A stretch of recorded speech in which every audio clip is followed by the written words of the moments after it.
There's an initiative up for grabs. Who wants to recap last week? I don't mind. Jackson?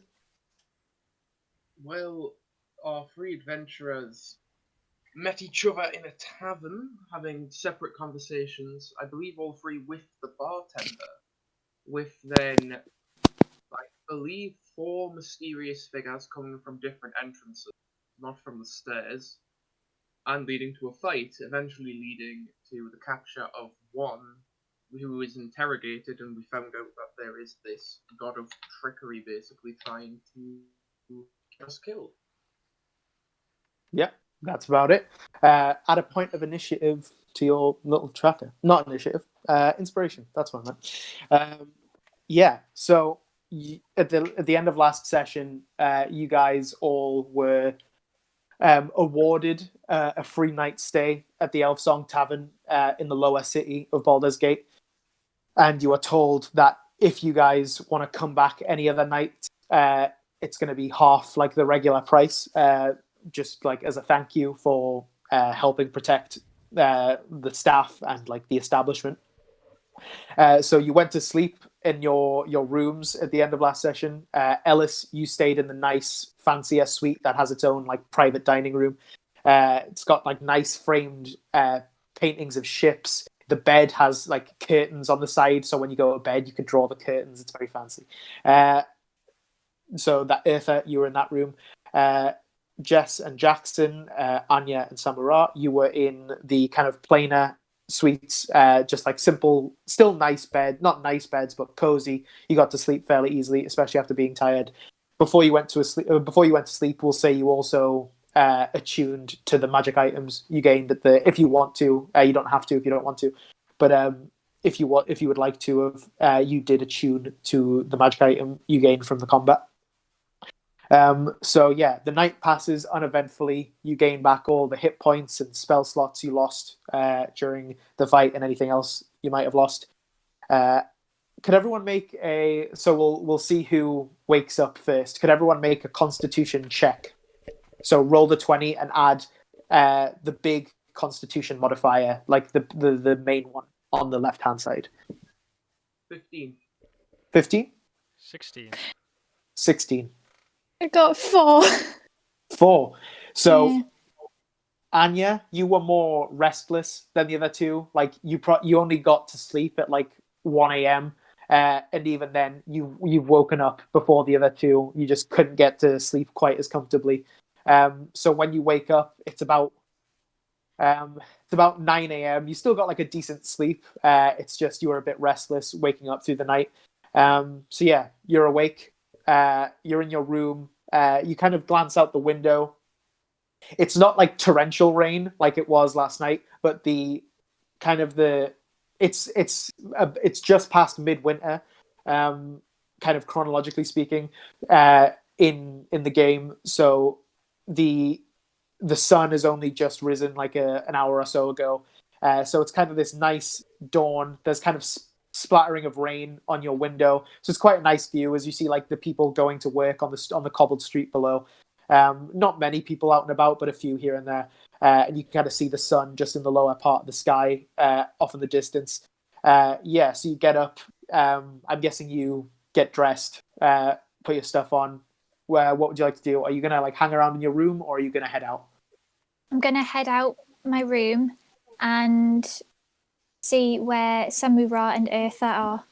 Okay, so you unlock your door and kind of put the key in your package, and you head out into like the second floor. All of the bedrooms are kind of adjoined to this big dining room with 2 dining tables, where last night there'd been 2 corpses. You're not really sure what happened, but they've been, obviously Samura kind of chucked them down the stairs at the end of combat, so the corpses aren't there, but there's still kind of some blood stains in the tables that haven't gotten around to being, they're kind of congealing a bit, but they haven't, obviously they're cleaning downstairs first.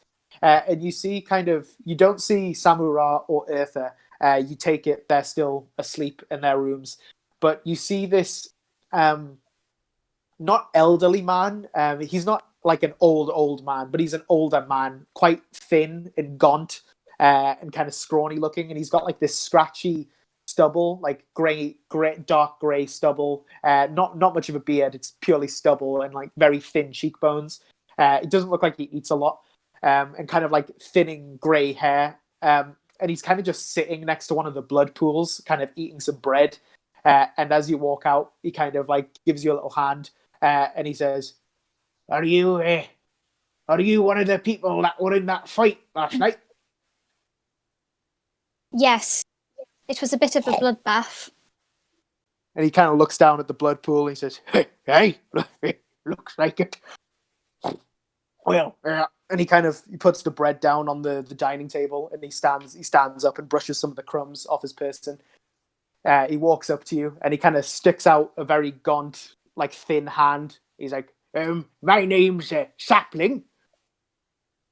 Anya shakes his hand and says, "Hello, I'm Anya Enduran." Anya, and fancy name. Well, I'm actually here to see you, Miss Enduran. Well, you and your compatriots, the ones that were in the fight last night. My employer would like to discuss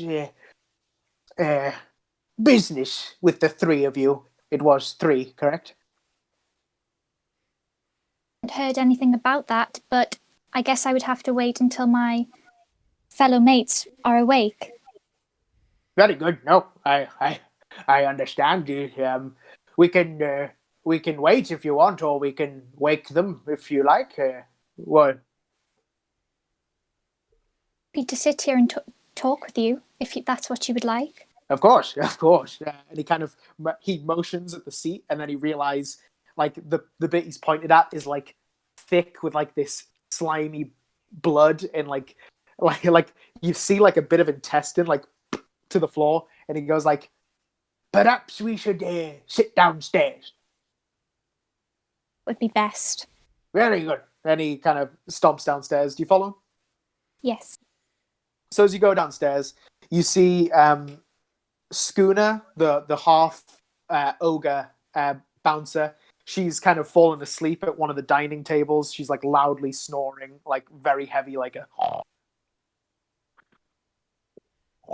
very cartoonish. Like she winds up and then blows back. Kind of like her weapon leaning against the ground, and she just kind of sways in her sleep. And you see Clank, the animated armor. He's on like his hands and his knees with a bucket of water and a sponge, like scrubbing blood out of the floor. And as you walk down the stairs, the helmet like swivels up to you, and a little hand goes like doo, doo, doo, doo, and does a little wave at you. And then he keeps like scrubbing the floor. Sapling kind of steps over some of the blood and sits in front of the hearth, kind of warms himself up a bit, and he motions for you to sit next to him. Yeah. He kind of like watches you for a second and then goes, "So, what did happen last night?" We're not entirely sure, but it seems as though someone's got it in for us. Yes, well, half the bloody city's heard about it, and it does seem that way. It's big news. People in the city respect Alan and his business here. The Elf Song is quite a popular place. Not many would dare spill blood on its grounds, so it's caused a bit of a commotion. I'll say the least. Yeah. Samura, you got 15, and Eartha, you got 16 on your Constitution, correct? Yes. Samura, I'll say about this point, you're waking up.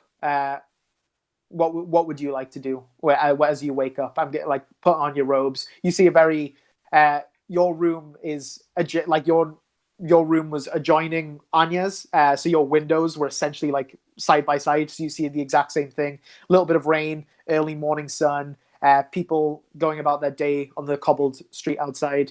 Yeah, what would you like to do?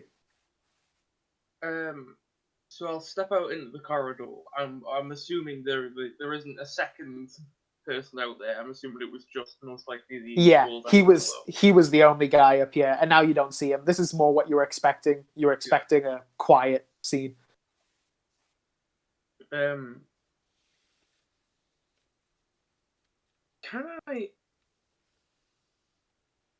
It's interesting because can I do any some sort of check with maybe medicine to see what I think did the damage to them two people upstairs? Yeah. Make a survival or nature. Up to you.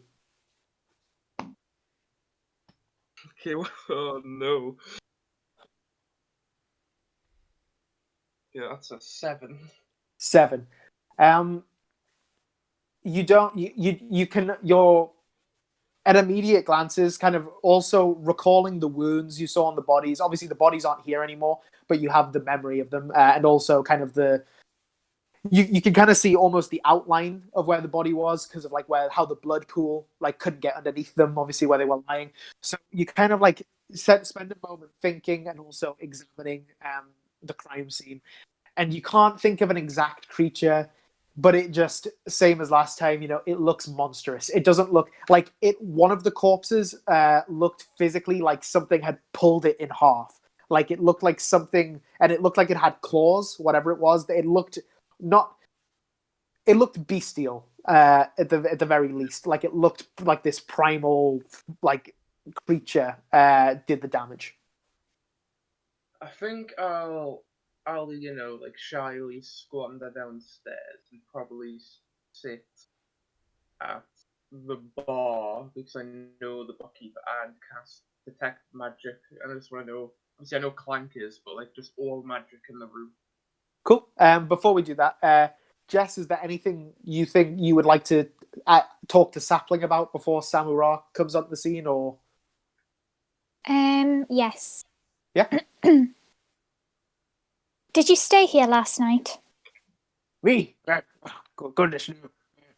I don't get into Eastway too often, but I was sent here this morning to pick you three up and take you to. You didn't see what happened upstairs last night? Goodness no, but I saw the aftermath, and it looked like a mess. Didn't seem unusual to you at all. It seemed ghastly, I'll say that, but they don't call Baldur's Gate the City of Blood for nothing, miss. It's a sight you grow used to. I'll take it you're from elsewhere. Can you repeat that, please? I'll just repeat it in normal voice, just so you don't get lost. He basically said like they don't call Baldur's Gate the city, like the unofficial name of Baldur's Gate is the City of Blood, and like he's kind of accustomed to seeing stuff like this on the streets or around the city, and then he says, "I take it you're from somewhere else." I'm from a place called Waterdeep. Hey, Waterdeep's a lot nicer than Baldur's Gate. I'll tell you that much. Yes, lovely place. I've only been a few times, but much rather live there than this shithole. And then he kind of like does like a little cackle to himself, but like it almost becomes like a smoker's cough. He goes like as he kind of balances himself. You can't tell if he was laughing too hard or if it triggered a cough. You can't even make out a distinction. He says, "Well, if you're planning on being in Baldur's Gate long, I'll get used to the bloodshed, miss. It doesn't get much nicer." It's not something I'm used to. Yes, I mean, I've heard Waterdeep has its share of nastiness, but nothing like Baldur's Gate. Nothing like. There's not much like Baldur's Gate. It's very special in a very bad way. Samura, you come pattering down the stairs. You see Anya and Sapling sitting by the hearth. You don't see you see Clank cleaning blood. You see Schooner sleeping at a booth. You don't see Alan, the half elf proprietor bartender. You don't see him behind the bar. But you do hear you hear talking coming from around. So you hear some talking outside. You hear some talking from the storeroom. You hear some talking from the kitchen. You can make a perception check if you'd like to just try and see if you can hear him, if you like. No, I think I'll just. Clank is cleaning the floor. I presume there'll be like a chair nearby him. Yeah, you can grab a chair or a stool or something. Yeah. Just grab a chair, sit next to where Clank's leaning. Sure the chair isn't on the blood or anything, so I'm not disturbing him. And just Yeah. kind of study him, and then cast detect magic while I'm studying him. Yep, cool. As you kind of sit next to him, he does the same. He like the helmet swivels up to you, and a little hand goes like as he does like a little partial wave. Like match it. Yeah, he kind of like looks at his hand for a second and then goes back to scrubbing. Yes, you cast detect magic. The only thing you are detecting is Clank. Also, stuff on your person. You detect a little bit upstairs, which you take to be Eartha. You detect Anya. You don't detect anything else. Okay, that's it then. That's all I want Yep. to do. Are you just sitting by Clank? Yeah, just sitting by Clank studying. Cool. Eartha, about this point, you are rising. Well, So you wake up the last out of everyone, and you have left like an imprint in this delightful bed. You got this fancy, super nice mattress. You wake up like a big, powerful yawn. You haven't you've been traveling for like a few months now. That is the bed because like when you haven't been staying on the road and you have stayed at an inn or a tavern, you've kind of just went for like the cheaper option. You've never been given like the fanciest room before. So the fact that you didn't pay for it also feels quite good. You put your chainmail on, your leathers, your traveling gear, equip your weapons, make sure you've got everything. To all three of you as well. Anything unessential, you can leave in your rooms because I'm guessing you're all assuming you're probably going to spend another few nights here. So, like, if there's anything unessential, you can leave it in your rooms. But like, that's more of an aesthetic thing, be a gameplay thing. Yeah, Eartha, what do you like to do? before I leave my room, I would like to do the daily prayer I'm meant to do. So, Cool. just do that. Yeah. So you utter a quick prayer, going over the ideals of the Red Knight of your faith, kind of hoping for good planning today, hoping for a good day, and you head out. So you see the same thing. You see this kind of gank dining room with blood stains. You don't see anyone up here, but you hear noise downstairs. You take it people are waking up and have woken up and are downstairs. I'll just head straight downstairs then. Just not even take a second thought about the blood. Yep. Well, as you walk down the stairs, you see Clank at the bottom of the stairs, scrubbing blood, and Samura, the colourful Aarakocran wizard, sitting on a stool, not right next to him, but a little bit besides him, kind of just observing. And Clank does the same little wave at you as you head down the stairs. You see Anya and this figure you've never met before conversing by the hearth. Yeah. Where would you like to? Would I have any vials on me? Vials? Sure. I'd say you'd have a few. It's nothing too hard to come by. So even if you didn't, you could probably ask someone who works here if you could have a little vial Is there beaker like or something. a pool of blood still kind of wet on the floor anywhere? Not wet. It's all quite. I'd say the wettest you get is like this sticky, like goo. No, Like that's the wettest it gets. Doesn't matter then. Okay. It doesn't matter. No worries. So yeah. Would you like to talk to anyone or sit with anyone or? I don't know. I'm just gonna kind of stand in the middle and look a bit lost. I'm not sure what to do. Just observe. Well, as you're kind of as you kind of good. like as you like look around, like kind of confused about, like, bear in mind in terms of like in character, you guys are still strangers. You haven't even really had a conversation with each other yet. And Sapling, Anya, is still conversing with you, and he kind of casts a glance and he says, "Are those the others?" Sorry, I didn't hear anything, but I'm guessing you said yes. Yeah. There you go. Yeah, so he kind of stands and he says, excuse me. Kind of waves, tries to get your attention. And he goes like, I was just talking with Miss Anya, and I have been there. I was telling her to take you to my employer if it's all the same with you. I have nowhere else to be today. Yeah, I guess that's okay.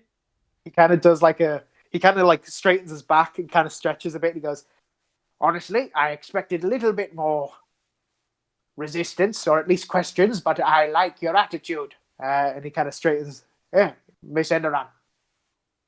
Who is your employer? Good question. He's a very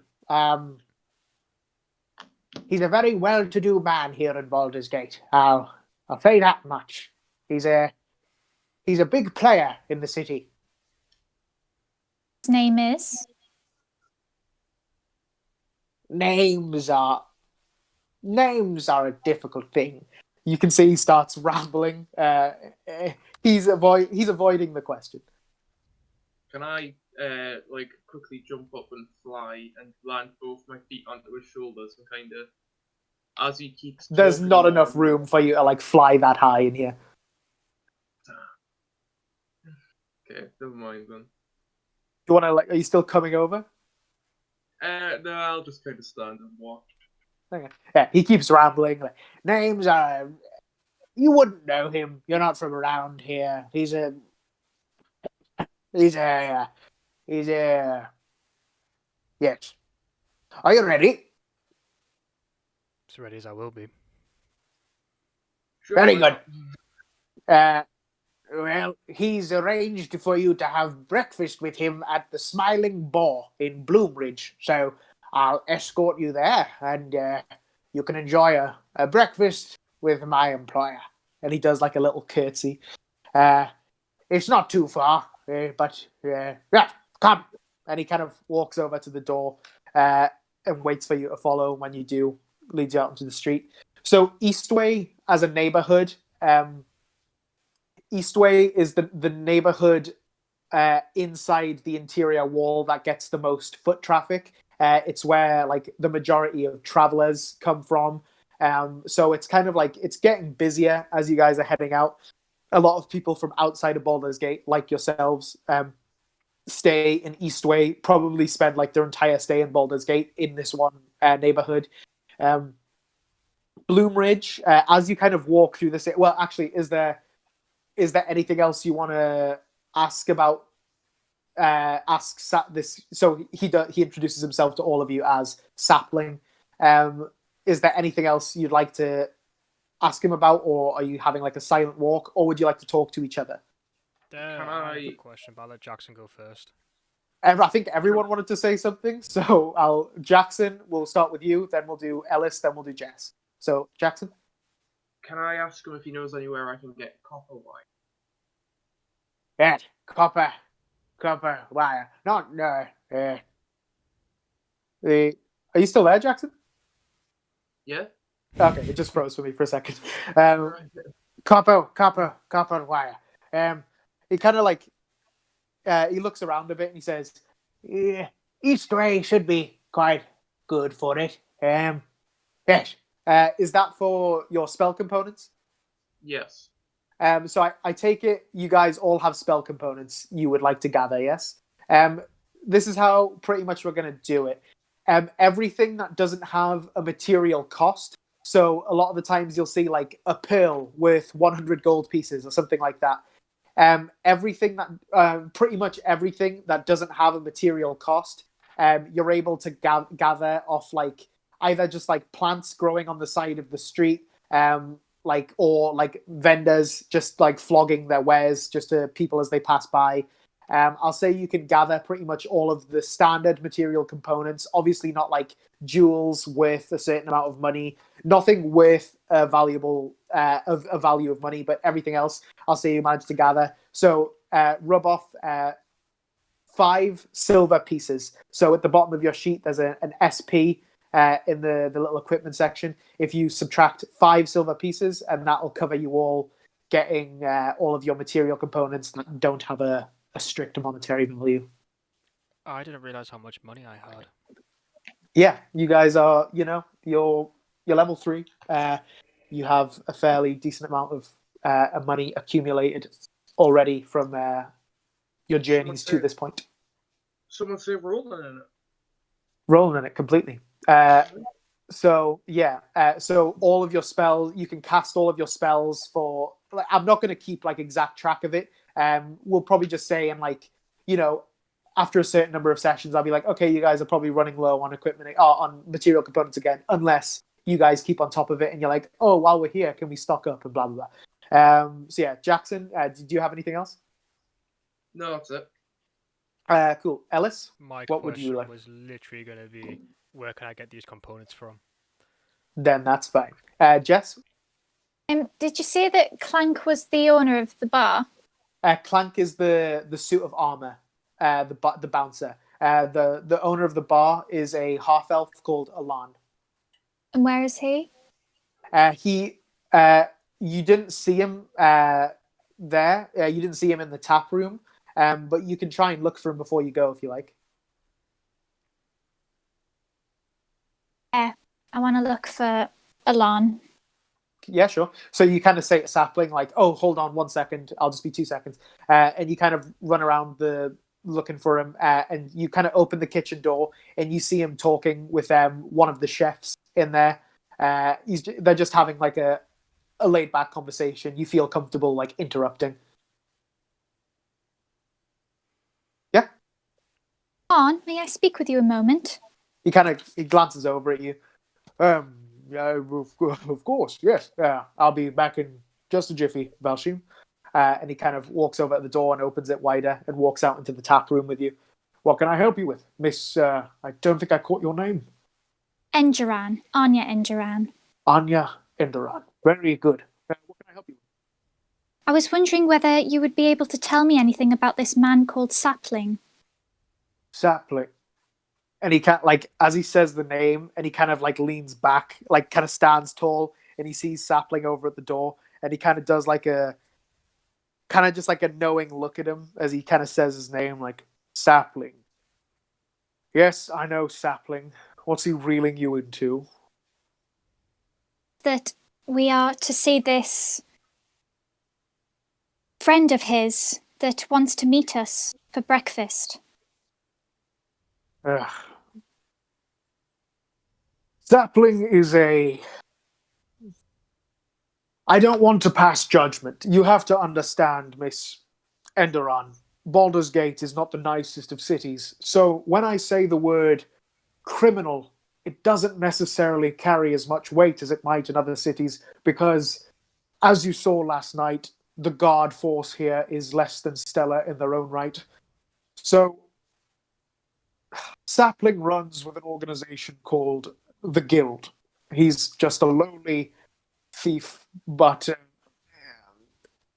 the meaning is skewed here in Baldur's Gate. That doesn't strictly mean anything about his morality. He's a fine enough man, but you should know that before you go running off with him. He kind of raises his voice to get Sapling's attention, and Sapling does a little like... Currently staying with you, staying here. Say that again, sorry? And is he currently staying here? Staying here? No. Sapling's lived in Baldur's Gate all his life. He has his own residences here. Okay, that'll be all, thank you. Of course. And I'll see you later today, I hope. We shall. And he heads back into the kitchen to talk with the chefs. So yeah. Do you want to do anything else? I'm going to go back over to Samura and Eartha. Yeah. Do you want to talk about anything, or are you just like, okay?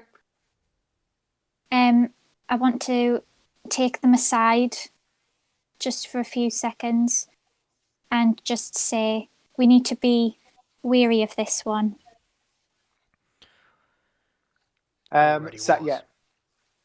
Sapling kind of just he doesn't make much of a fuss. Like, you're like, oh, can we be excused for a moment? And you kind of drag them off to the side, and he's like, oh, yeah, of course, yeah, sure, yeah. You say that.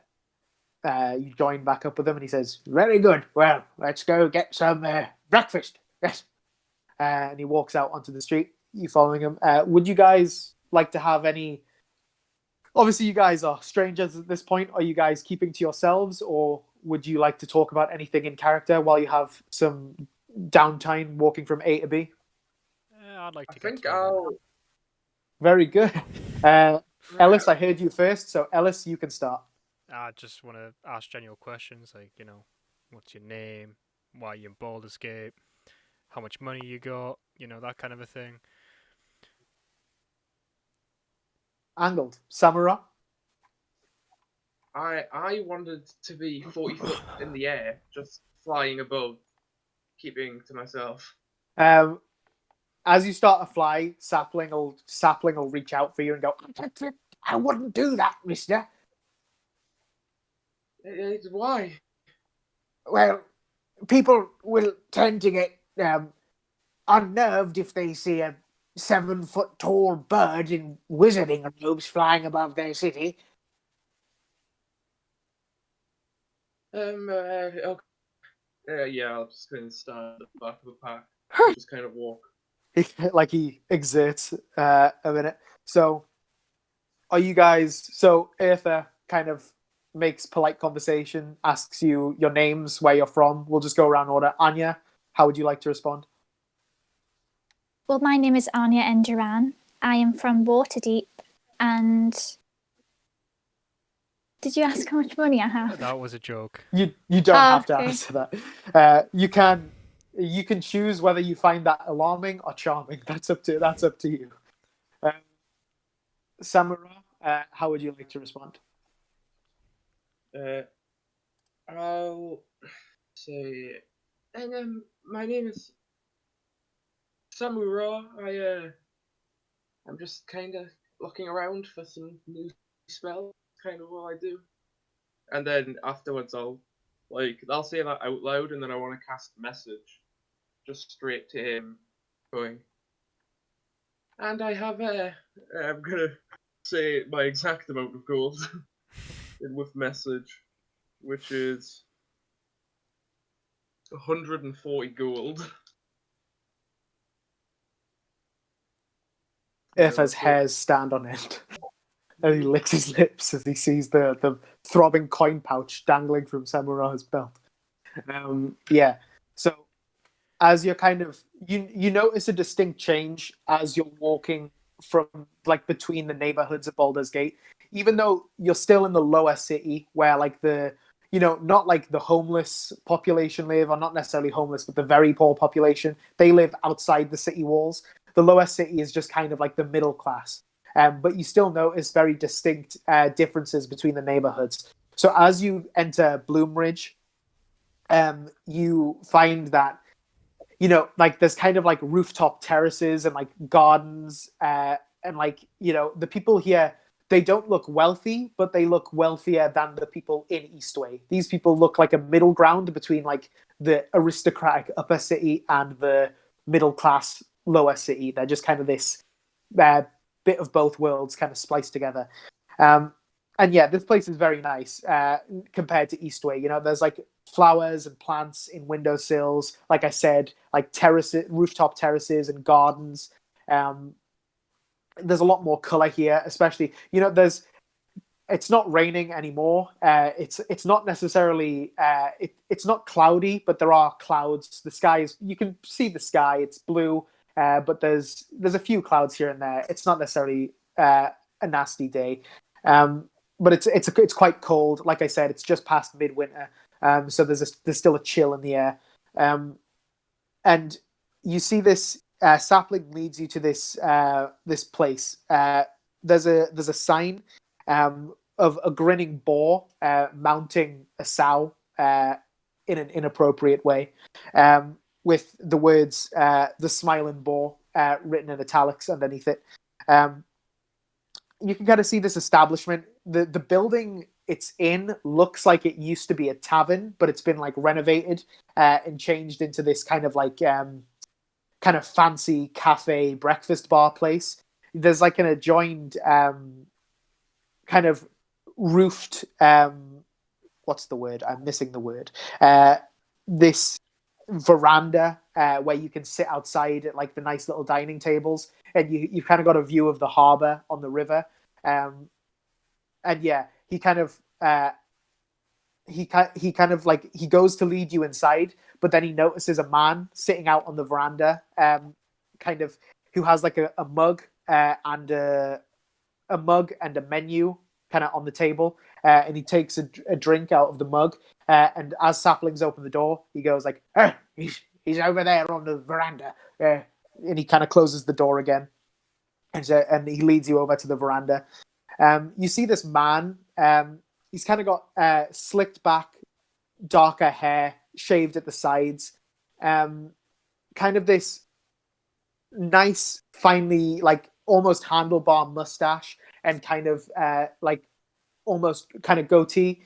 And he's wearing nice clothes. Kind of not aristocratic or like rich clothes, but like noticeably nice. Almost like a suit, but kind of more casual than that. Just like a vest and a working shirt and like an ascot. And he kind of leads you up onto the veranda and kind of walks over to the man and says, like, you hear him mutter, he's like, right, and he kind of backs off and motions for you to approach. As you approach, the man takes a drink and puts it back down on the table. He clears his throat and he says, in kind of like a warm but kind of pointed voice, says like, "Welcome. I've heard a lot about you in the last 12 hours. It's a pleasure to meet you." Likewise. But who are you? Well, he kind of looks at Sapling. Names are a funny thing. They call me Goblin Benny. It's a pleasure to meet you, like I said. Please, take a seat. Do you all oblige? Yeah. Yep. Yeah, I'll sit. So you all kind of pull up a seat at the dining table, at the outdoor dining table. Please, introduce yourselves.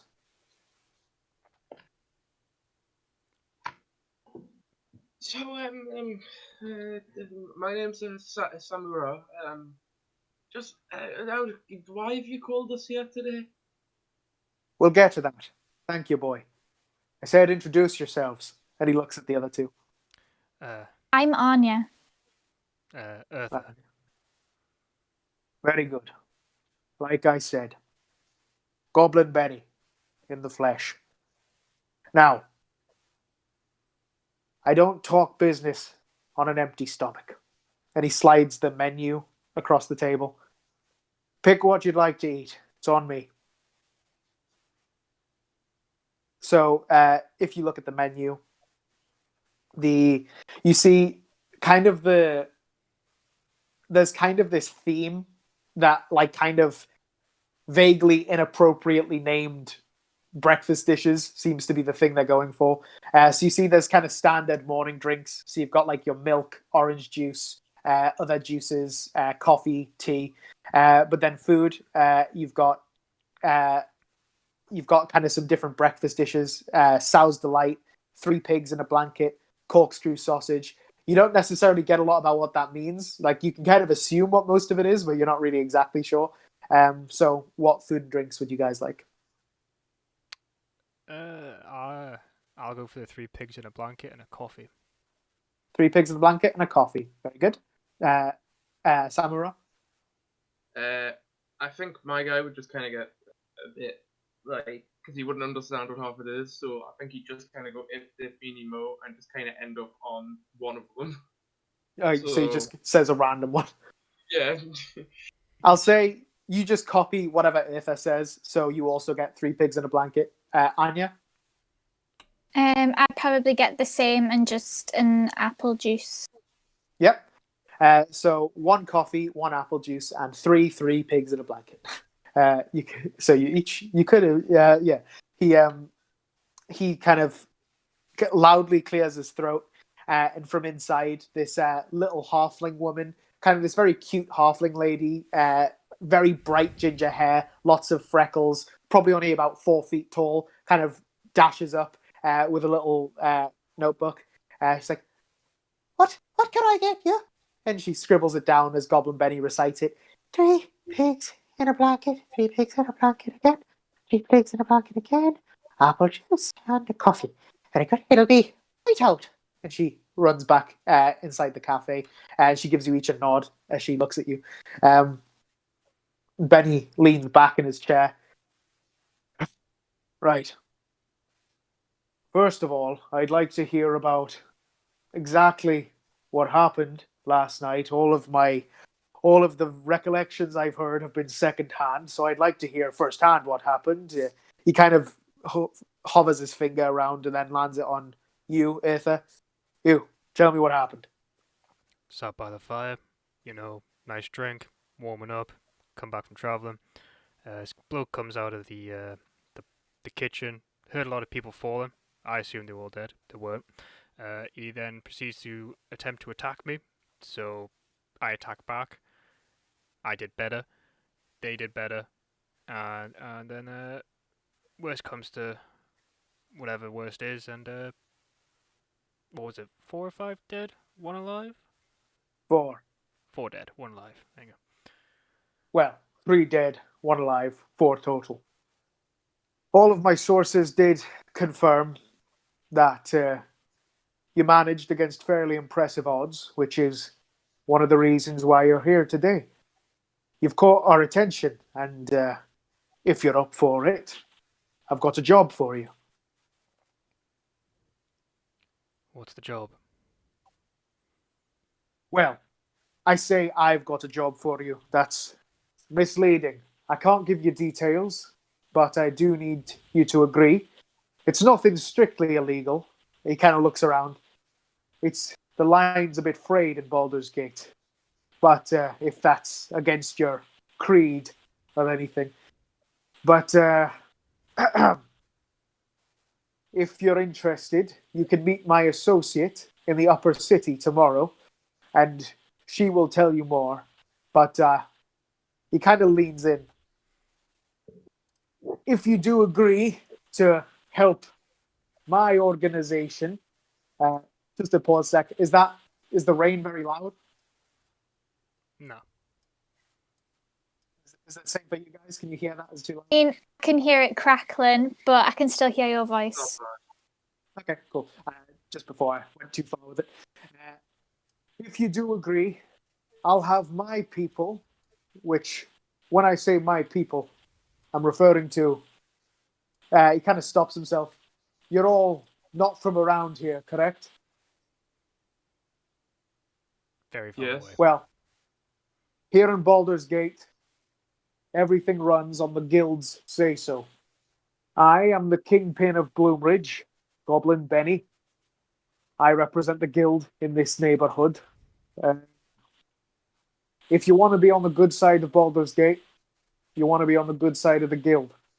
So, if you agree to help with this job, that again, I cannot go into too detailed an account of, but bear in mind you will be paid for your time rather adequately. I will also have my personal contacts investigate just exactly what happened in the Elf Song Tavern last night. I will have to see what the others say, but I don't mind doing the job. So, apart from just being on the good side with your guild, is there any Okay. sort of payment to what we will be doing here? Like I said, boy, you'll be paid adequately. I mean, yeah, I think Samura will just kind of say you'll go with whatever Ufa says. What about you, Anya? I think I'd probably talk to the boys in a private conversation and see what they have to say about the situation and make a decision based on that. He'll in that case, finish his drink and say, Genta will be a moment while she prepares the food, and he kind of plays with the mug a bit. I'm going to go fetch another drink of my own and let you discuss. I'll be back momentarily. And he kind of leaves the veranda and goes inside so you can converse in private. Floor's yours. I'm waiting for you. You want to bring up the point of what you want to say? I don't know how I feel about this situation. It all seems a bit sketchy to me. He did say it was something on the line, and that's on the line for Baldur's Gate, which means it's off the line and very criminal for anywhere else. I mean, if the guild is truly a all-powerful kind of set of people in Baldur's Gate, I don't see much of a choice if you want to do here. Do it if you both do it. It's all in the experience, really, isn't it? I mean, we get experience from this, get a bit of cash, move on. Who knows where this will lead us? Pose. So Yeah, Okay. that's just decided then. Yeah, he'll eventually come back and says, "Are you all in agreement then?" Yeah. Yes. Very good. Right, well, here's what you need to know. He kind of takes out a bit of parchment from his pocket and unravels it. Okay. You need to meet an associate of mine at the Unrolling Scroll tomorrow at high sun. It's a temple dedicated to Ogma in the upper city. Now, to get into the upper city free of charge, you'll need watch tokens. I will provide these if you meet, and he kind of motions over a sapling who's kind of standing about 20 feet away. Meet sapling tomorrow at Baldur's Gate, and he will give you the watch tokens that you might enter for free. And then meet my associate. It's a lady. She'll be wearing a red dress. She'll look very fancy. She'll be sitting at the reflecting pool at the temple on a bench. She will give you the details of the job as well as the details of payment. And then you will fulfill the job. She will pay you, and I will do my research into just exactly what happened last night. See if I can find anything out, and I will get that information to you if that sounds agreeable. Sounds fine. No complaints. I was just gonna say this. Yeah, I was just gonna say the same. Okay. Does anyone have any questions? Nope. Can I make an insight check to see how I want to know if he really is, like, how powerful the guild. If he's basically lying about guild power, because he makes it out to be this kind of like, with the guild you can do anything involved. Okay. Yeah, make an insight I check. wanted to see this going through.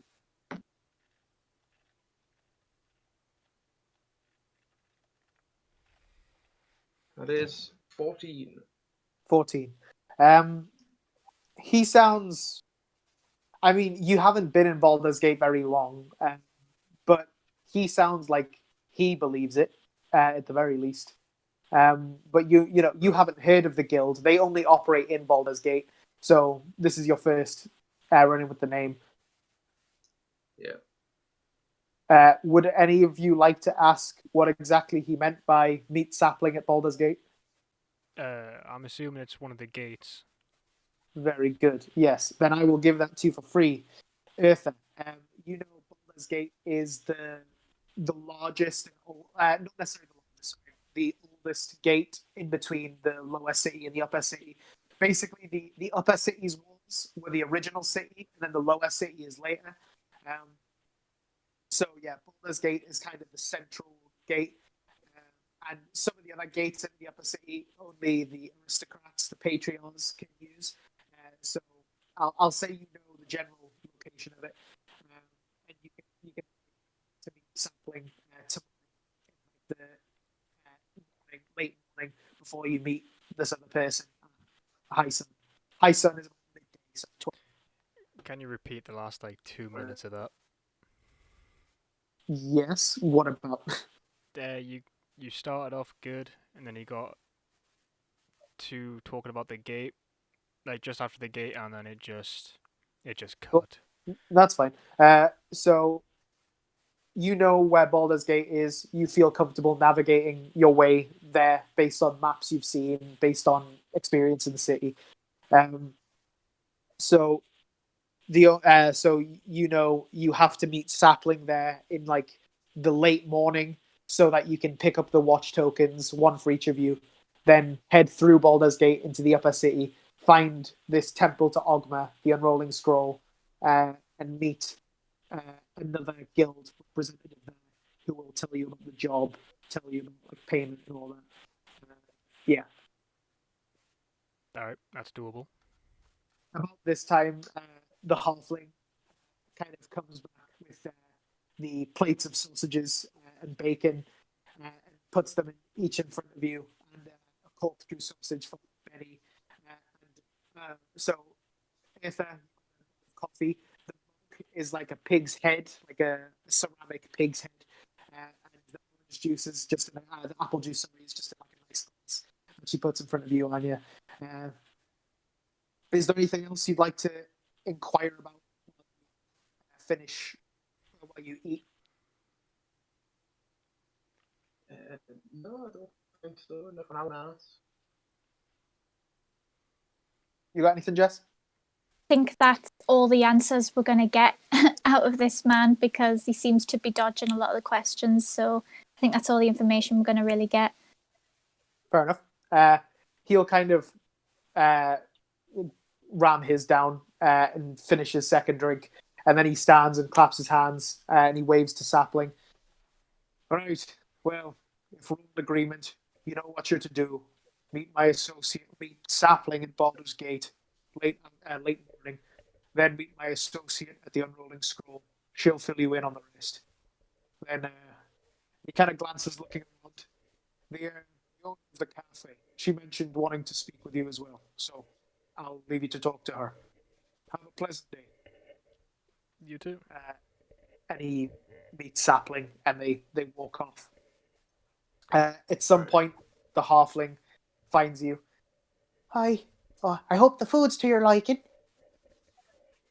Nice, thank you. Yeah, I'll look up at Samuro and like with half of it still in my mouth and hanging out my mouth, just start speaking like, yes, thank you. Just really like a child. She kind of she does a little clap, like very good, very good. Well, and she kind of sits herself down on the seat that Goblin Benny had been sitting on.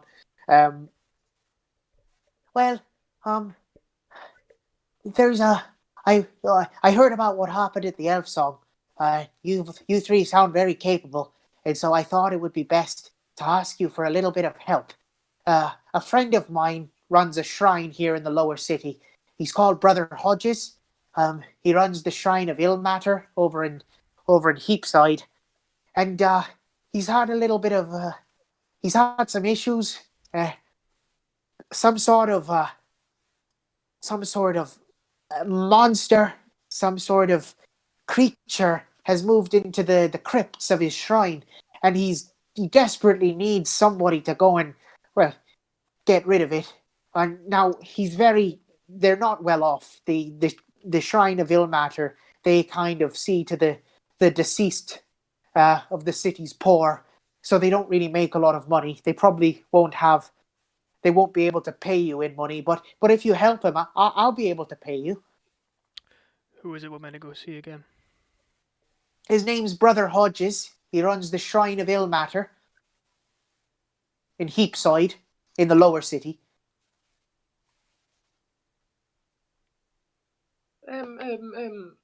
By monster, is there anything you know about it and like what it kind of is like? I believe he said it was insectoid, but I don't really know nothing about monsters. I don't know what it is. I'm sorry.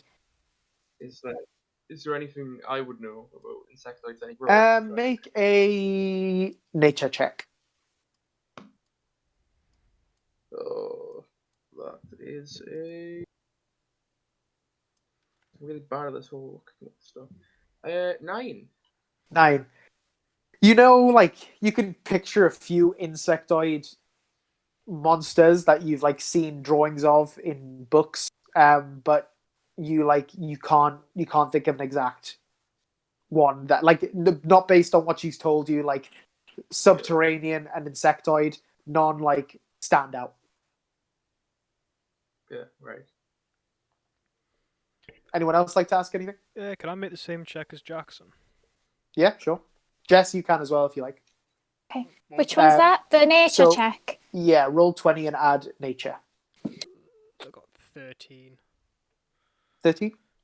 Yes, 13. 16. 16. So if you come across the same block, you can kind of, based on just things you've read, you can kind of or heard, you can picture a few things it could be, but you're not really sure. Anya, though, you like, based on like the description of it, kind of prowling around in the crypt, and kind of this insectoid, you think it might be a creature called a carrion crawler.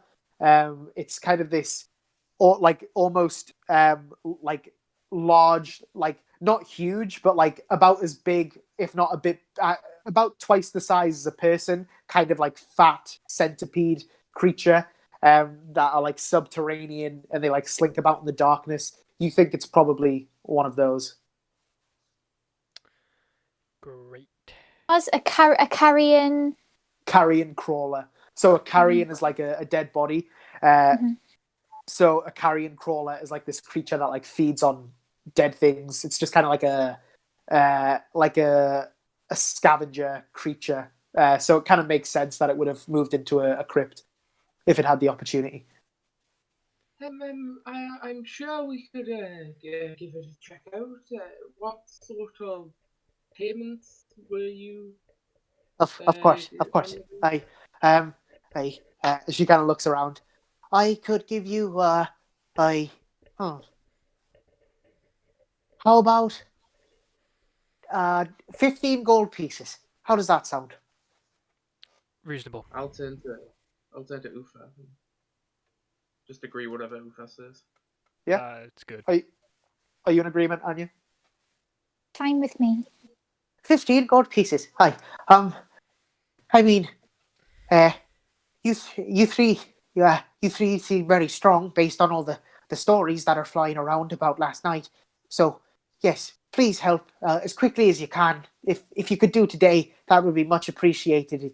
It's becoming an issue, and the city's dead are getting a bit out in the open, which isn't how we like them. But yes, thank you. Just as soon as the job's done, come and find me. I'll be here.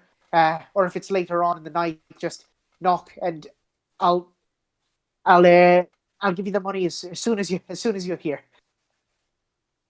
Our best Yeah. to help you. Thank you. Okay, so would you like to say anything else to this halfling lady, Gentha, or would you like to finish your food and go about the rest of your day? Finish food. Yep. Yeah, we'll Yeah. finish the food and get the job done. Yep. So you wolf down the rest of your food.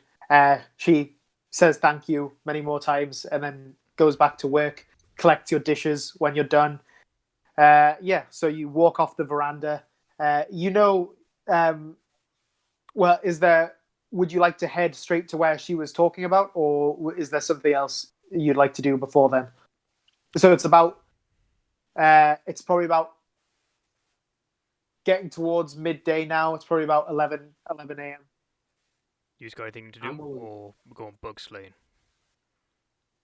I'm okay to just go straight there and get the job done. Quicker we get there, the less time we'll have to worry to be back in time for tomorrow morning. Fair enough. So yeah, you know the general. She said it was in Heapside. So Heapside is kind of right next to Eastway. So Bloomridge is kind of like, to get to Bloomridge, you had to walk around the docks. You're kind of, for the most part, you're just walking back towards Heapside, back towards Eastway, where the Elf Song was, and you pass through Heapside. And at one point, you come across what you assume to be the Shrine of Suffering, this dedicated place to ill matter.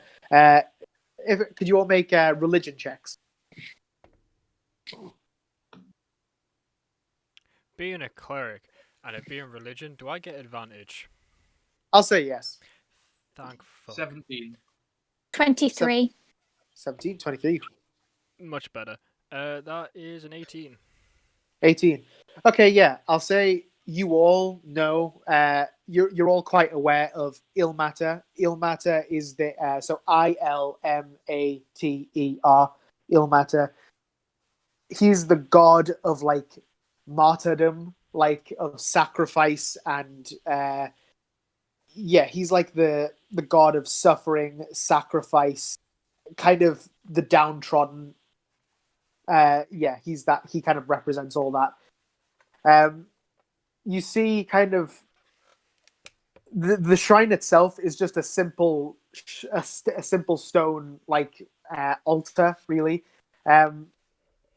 It's just standing in a small, like, quiet square. The edges of the plaza are kind of like thick with these pallets and like the meager belongings of like the homeless population. Like, this is very much like a transient location. People who have nothing have kind of accumulated here.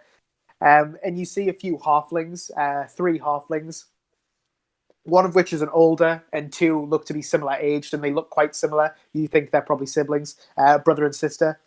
They're kind of like handing out alms to the poor, and kind of giving them food, giving them something to drink, kind of tending to them, and then going and helping someone else, and they're just kind of wandering around doing that. So you kind of enter this plaza, you see this scene, you see these halflings helping people. What would you like to do? Walk up to the male one and ask him if he is either Brother Hodges or if he knows where I can find him. Would you like to go with the younger or the older? I thought you said one was brother and sister, right? Yeah, but there's 3. Oh, the older one. Older. So you walk up to this older halfling. He's not like, he doesn't look old. He just looks like an older than the other 2. He's kind of got like messy chestnut hair, no facial hair, lots of freckles, some wrinkles, and kind of as you approach and your like shadow overcasts him as he's handing out some food to some like transient people. He kind of like glances back to you. Oh, Brother Hodges, yeah, that's me. How can I help? We were sent by. Shit. Just write down names, bud. That's why you got the name. It's the one name I haven't written down, which actually really annoys me. So the halfling at the smiling ball is Jentha. Jentha, it's just Jenna, but with a th. In there. When you say him, he goes, oh, Jentha sent you for help with the critter. Yeah. Oh, thank God. Waiting for.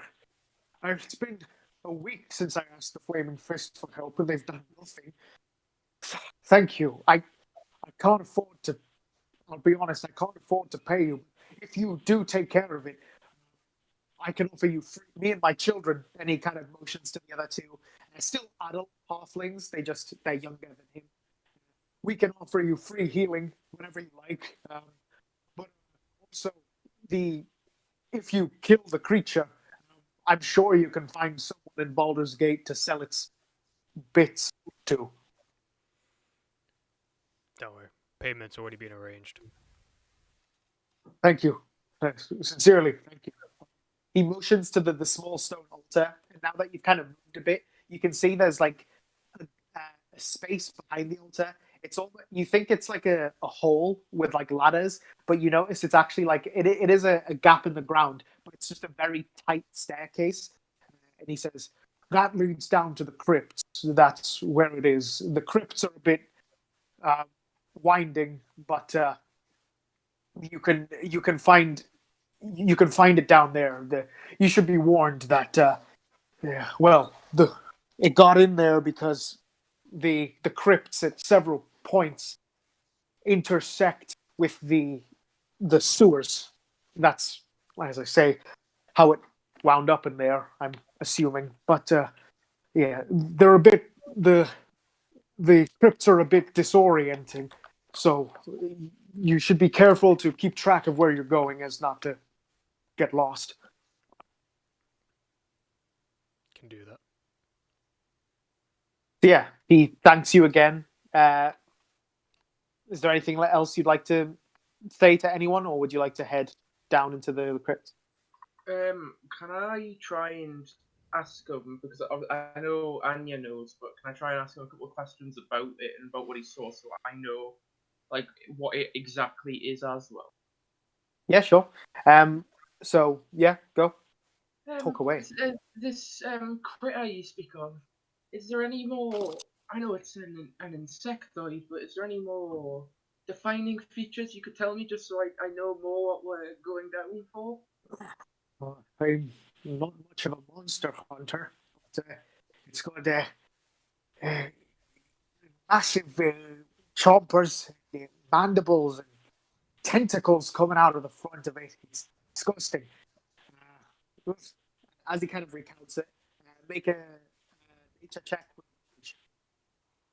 You say with advantage. Got the same roll both times. 12. 12. I'll say by this point you can kind of gather it's a carrion crawler. Okay. You don't know a lot about them, but you've heard it. You know them in passing. Would I know about their breeding? Like, how fast would they be able to get, like, breed children and have them children? Make another nature check. That is 8. 8. No, you got no clue. Okay. Anyone have anything else? Yes, Jess? I wanted to ask, is there anything I can use in order to find out what it is perhaps scared of, or what can be used against it in combat? So you've read quite a lot of books, like literature around the subject, just out of interest. So I'll say, make an intelligence check.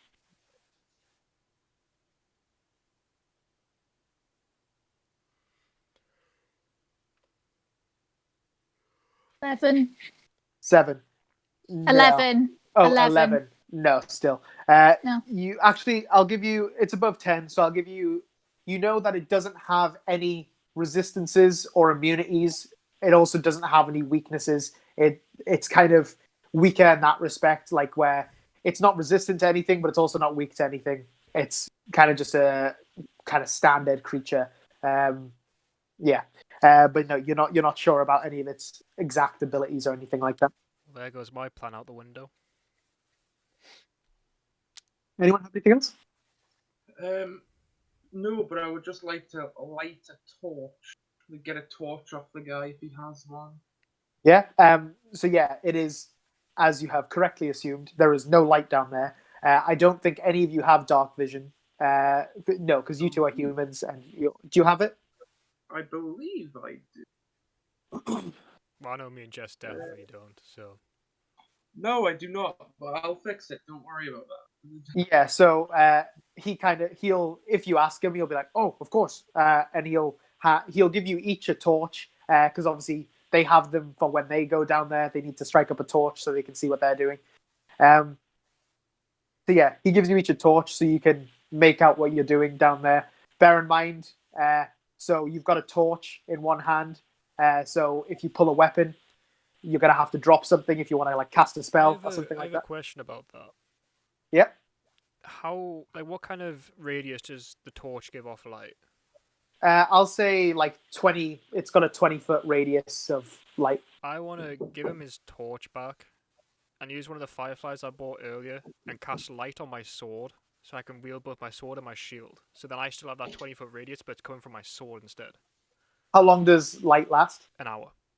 An hour. Cool. Yeah. So you give it back, and you kind of run your hat. You kind of crush up the. Was it a lightning bug? Did you say? Was It's either a firefly or a phosphorescent bit of moss, but I don't know Cool, which one I yeah. got. It was just one of the two, whichever's easier. No worries. Yeah, we'll say you kind of crush up this firefly in your hands as you run it along the blade of the sword, and the blade itself begins to like glow a quite bright light Do I as get you to sheath choose it the for colour? now. I'm not sure. Oh, Uh, I can have be a read. coloured as I like, so I'm gonna do a nice kind of like red to represent the Yeah. Red Knight, because I think that'll Yeah, cool. be weird but cool. Yeah, so it's kind of emanating this strong red light, quite bright. Not obviously out here, but you think it'll be good enough, definitely good enough inside. Well, same And as you a sheath it torch. again. Yeah. So So yeah, are you guys ready to head underground? I'm ready. Yeah. Yes. Yeah, so it's very so you have to go kind of single file. Who would like to? What would you like to go in? I'll go first with my shield. I'll go Yep. second. Cool. I'll go last. There we go. So you head down. You kind of push your way down this very cramped, very tight staircase, almost losing your footing every now and then. It's not far down, probably only about like 10 feet down, but it's very cramped and uncomfortable. You get down, and if you like unsheath your blade, and there's this strong like red light that just kind of like this very like artsy, very intense mood down here as like you see. So immediately to your left is a path that goes to your left, and there's a path directly in front of you. You can't make out the ends of either. They're just running off in those two directions. Can I investigate the floor to see which is more like used? Sure. Yeah.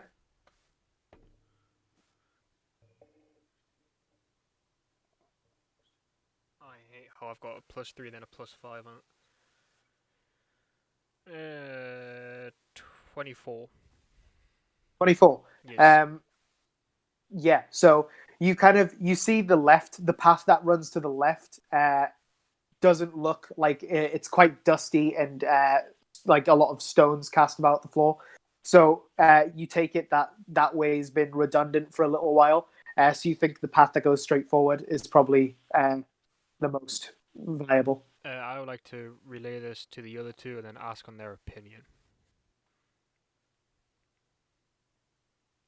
So I mean, if it's dusty on the left, then it must be the right. How long did they say they hadn't been down for? About was it a week? They said they'd asked the Flaming Fist for help a week ago. They didn't say specifically how long, but you assume they probably asked for help pretty quickly whenever it moved in. In a week when there's no not really any airflow, nothing coming in or out, there shouldn't be much dust build up, so it must be right. I agree. Yeah, so you head straight. You head straight for like quite a while. You see there's kind of bones and like fragments of bone and a little bit of like skulls, like just kind of cast about every now and then. Not a lot. But yeah, you just see kind of bits of body kind of on the ground, kind of some in like little concave bits of the wall where skulls have been placed and stuff. And you walk for like a fair amount of time. You walk for about like I'm guessing you're taking it a little bit slowly. You walk for about 30 feet before you reach a wall, and there's a path to the left of you and to the right. You can see both curves. So the path to the right curves that way, and the path to the left curves back. You see, yeah. Can I do the same investigation? I'll say this time, both look quite similar. You can't make out a striking difference. They both look fairly trafficked. gonna turn around, say that, and then ask, so, which way do we go? I guess we go down one and then down the other if we're wrong. It doesn't really matter. So which one first? We should I continue, keep going right as we did before. So you turn right again, and after 5 feet, there's an immediate left turn, and you follow that. And as you kind of like it becomes very like bendy, like it becomes very snake-like as you're walking for a moment. And as you kind of come to the end of one passage, you can kind of see it open up. Like at the end, it kind of opens up quite a lot, and it doesn't look like the crypt anymore. It looks like the sewer, like like it looks like this is one of the parts where they've broken into the sewer, and kind of you're still in the crypt hallway, but you can see like immediately in front of you, you're kind of casting a red light out into the sewer. You can see like the kind of the platform and a dip where the like a 5-foot dip where the sewage runs, and then like 10 foot of that, and then another 5-foot platform. So yeah, you see the sewer. Would you like to enter or turn back? I'll have a quick look around, just to be safe. Yeah.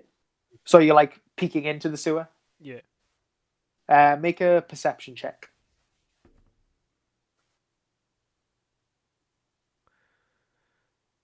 14 plus 7 plus 5. 14. I hate maths. Jackson, buddy, help us out. Yes. So 14 plus 7 21. plus 5. 26. Thank you, buddy. 26. 26. You kind of walk out into the sewer, just poking out slightly, kind of using your sword as this torch and casting this red light everywhere. And you look down to the right, and you don't see anything for as far out as the range goes. And you look down to the left, and the same thing. You know, it's just like walls of black as the shadows take over. And you kind of turn around again, and you hear from like you hear a very slight gurgling. I'm just gonna look at those two, like kind of dead in the eyes, and then just kind of like raise my shield like above my head. Would you like to do anything else, or are you just kind of like very slowly moving into position? Very slowly moving into position. For now. Is anyone else doing anything? I mean, is it? Sorry, we're in this hallway. Is it directly above us, or is it just into the sewer? You're in Ellis. Eartha heard it, and he's now in the sewer. Okay. Does that mean I didn't hear it, so I wouldn't know? No, it was his perception check. You just saw him move. Is there a torch holder nearby? I presume like around the crypts would be places to put torches. Not here. You've seen them in passing, but not right where you are now. Not at this like bit where it's broken into the sewer. I gave it a quick Google search because I really thought it did. Aarakocras do have 60 feet of dark vision, so Okay. I'm just gonna put the torch down and get my staff out. Yep, perfect. So you kind of rest the flame on the floor and kind of arm yourself. Anya, what would you like to do? I think I'm just going to. I think I'll just probably.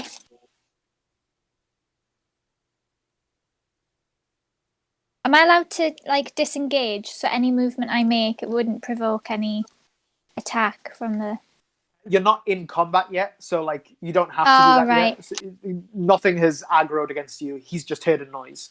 I'd probably, seeing as though my character wouldn't know that the thing was obviously, because obviously only Ellis knows as his character, so I probably wouldn't do anything. You do see him kind of raising his shield, and you do see Samura taking out his quarterstaff. So if you'd like, you can arm yourself, or you can choose to stay impartial.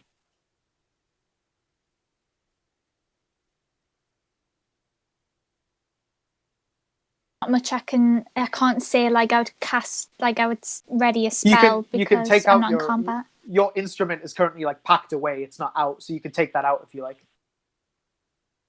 Would I be able to draw out my rapier sword? Yeah. So you kind of reach down your hilt and you begin to unsheath it, kind of slowly, kind of matching everyone else's pace. If you feel this little like on the top of your shield, like a drip, and kind of there's like you can feel like some sagging movement on it, and just like dropping off the side of your shield is this tiny little insect, like this writhing little creature, just like this very slight noise, just like writhing around on the floor. That's like flicked off your shield. I'm gonna slightly move the shield out of the way and look up just to be safe. Yeah. So you kind of look up and start adjusting your shield, and you see kind of so you don't know the length of the sewer. The sewer just runs underneath the city, but the actual width of the width of it is about 20 feet from end to end. And you kind of see in the center on the ceiling this large, like 10-foot long, fat centipede insectoid creature, like slowly, like a slug, like pushing along the roof of the sewer, and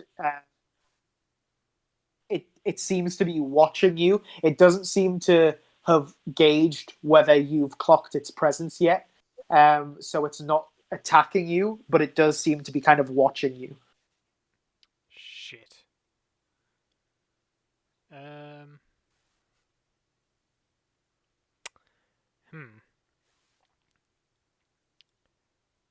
I kind of want to like discreetly kind of signal that it's above me to the other two.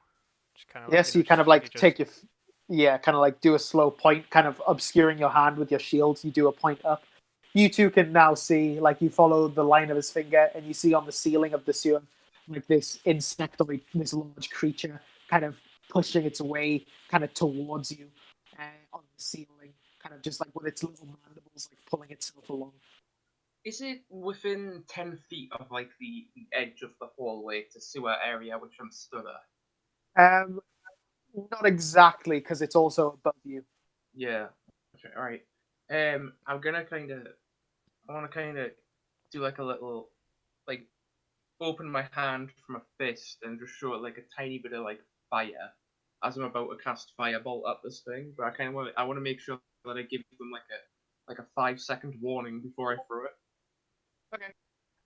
Well, with that, you guys have spent a little bit kind of gawking. So I think at this point, it's going to go like, and it's going to lunge forward from the ceiling, and it's just going to take an attack at you, Eartha. So you can all join the battle map. It's starting in a sec. And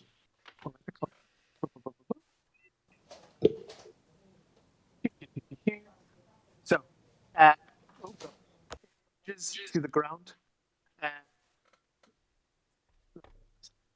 It lunges to the kind of the sewer itself has like a walkway, a 5-foot by 5-foot, 5-foot width walkway on either side, and then this kind of central valley for the actual sewage to run through. This creature like drops into that trough. So we'll place you guys like that. And it is going to take. Okay, it takes a multi-attack at you, one with its tentacles and one with its bite. So the tentacles, that's a 20 to hit. Yeah, it hits. So that's 3 damage, but make a Constitution saving throw. Oh, bugger. Constitution. That's an unnatural 20. A natural 20. Okay, you feel like as the tentacles strike you, you feel like this poison begin to like numb you a bit for a moment, and you shake it off. But yeah, so be aware of that. And now it's going to take a bite attack at you. But 19 to hit. Yep. 8. I don't like it. 8 damage. Ah, shit. So it like this like fat, wet creature like slops into the sewage trough, and like it makes this horrible like gargling like as these tentacles lash forward at you, Eartha, and strike you, fail to inflict a paralyze effect on you, and then it takes a bite at you, both hitting, not devastating. So, shit. Repeat that, please. Roll initiative. Okay, thank you. You're welcome. Oh, Is that a 20 dice? Yeah.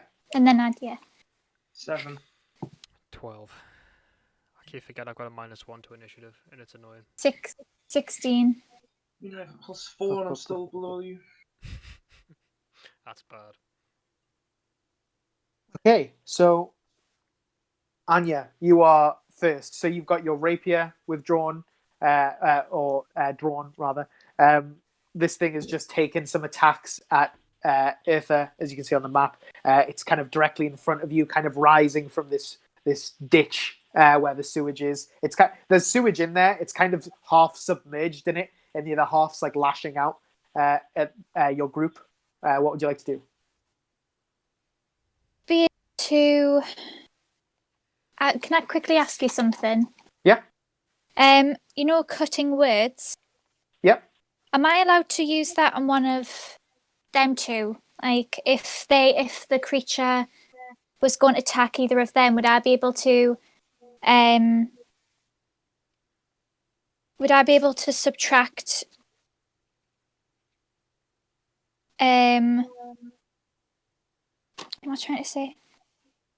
So it says when a creature that you can see within 60 feet of you makes one attack roll, an ability check, or a damage roll, you can use your reaction to expend one of your uses of Bardic Inspiration, roll in a Bardic Inspiration die, and subtracting the number rolled from the creature's roll.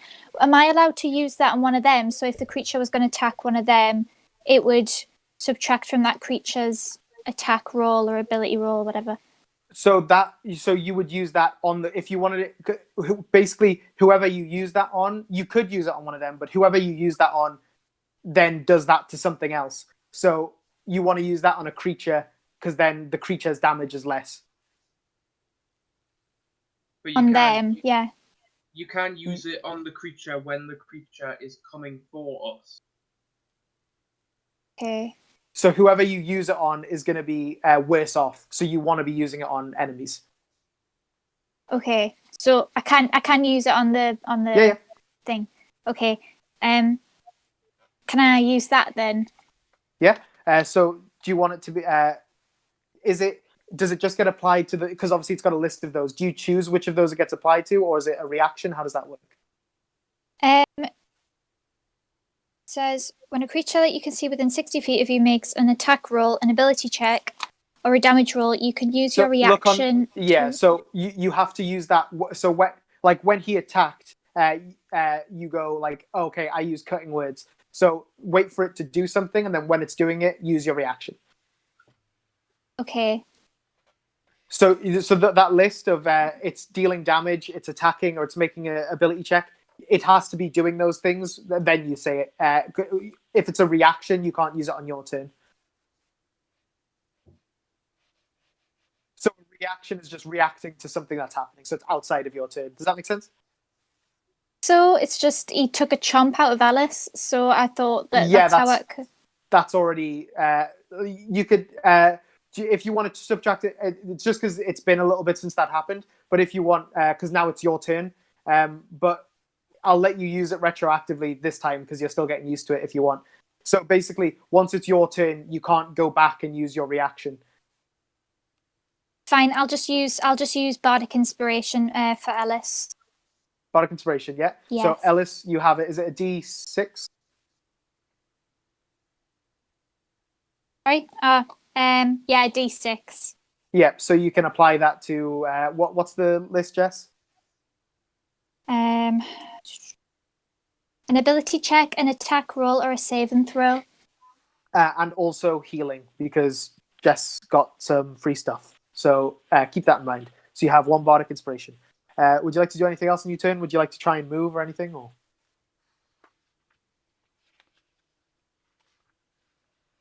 Where am I from, Eartha? you're 5 feet away. You're basically back to back. I'll just stay where I am for now. Yep, no worries. In that case, Eartha, it's your turn. So Anya leans forward and whispers something encouraging in your ear, and you get a bit of bardic inspiration to help you. I'm assuming I'm bleeding from the attack he just hit me with, right? Yeah, you got where the tentacles lashed your cheek, and then the armor kind of bit your arm. You're kind of your arm hurts, and you're kind of bleeding a bit from the cheek. Oh, perfect. Right. Well, I'm gonna use that to cast a Bane. Cool. So you needed a bit of blood, yeah? Yeah, I need a drop of blood. Cool. So yeah, you wipe some of the blood. Yeah. Consume it. So read the spell. Up to 3 creatures of your choice that you can see within range must make a Charisma saving throw. Whenever a target fails at saving throw, makes an attack or a saving throw before the spell ends, the target must roll a d4 and subtract that number rolled from the attack or saving throw. Cool. So you keep just shout Bane at me when I'm doing that. He failed. He got an 8. So yeah. Would you like to do anything else? I only have a bonus action left, so I am. Ooh, what's that one? Can I? Is it okay if I input here to just kind of maybe tell him something I would like him to do? Yeah, sure. I'll say you can because combat just kind of started. I'll say you can get something quick out. If you could move 5 feet to the left. And then I will move 5 feet to the left. I can't really do anything else, so I'm going to leave it at that. Question. Concentration. Yeah. Do I need to make a save and throw whenever I get hit as well? Or is it just I believe so. I'll check it after the session, but for now, yes. Alright, that's fine. Concentration is for when you get hit and whenever you cast another spell. Thank you. Perfect. Is that your turn? Yeah, that is it. Then it is the carrion crawler's turn. It is going to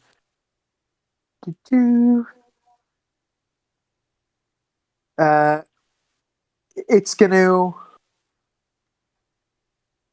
gonna take a tentacle attack at the kind of. Okay, yeah. It's gonna lash its tentacles out. It has a 10-foot range with the tentacles. So Samura, it's gonna lash its tentacles at you. Bane. That is Bane. So is that subtracted D4 from the attack roll? Yeah. Or saving throw. Oh, okay. Jesus. Okay. 27 minus 4. So, I'm guessing it still hits. So that's make a Constitution saving throw and take 3 damage. I got a 11 on the saving throw. So you fail the saving throw. You are now poisoned for 1 minute. Until the poison ends, the target is paralyzed. The target can repeat the saving throw at the end of each of its turns, ending the poison on itself in a success. So you are paralyzed. I'll quickly tell you what paralyzed means. A paralyzed creature is incapacitated and can't move or speak. The creature automatically fails strength and dexterity saving throws. Attack rolls against the creature have advantage. Any attack that hits the creature is a critical hit if the attacker is within 5 feet of the creature. It isn't within 5 feet of you, but it is gonna take a bite attack at you now that you're paralyzed. So is he still baned, Ellis? Yes, it's up to a minute. Up to a minute, okay.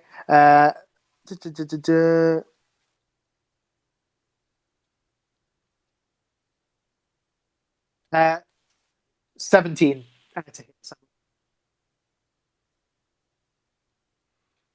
Does it hit? Who's it hitting? Me. No, Samura. Oh, sorry. Yes, it hits. Then it is.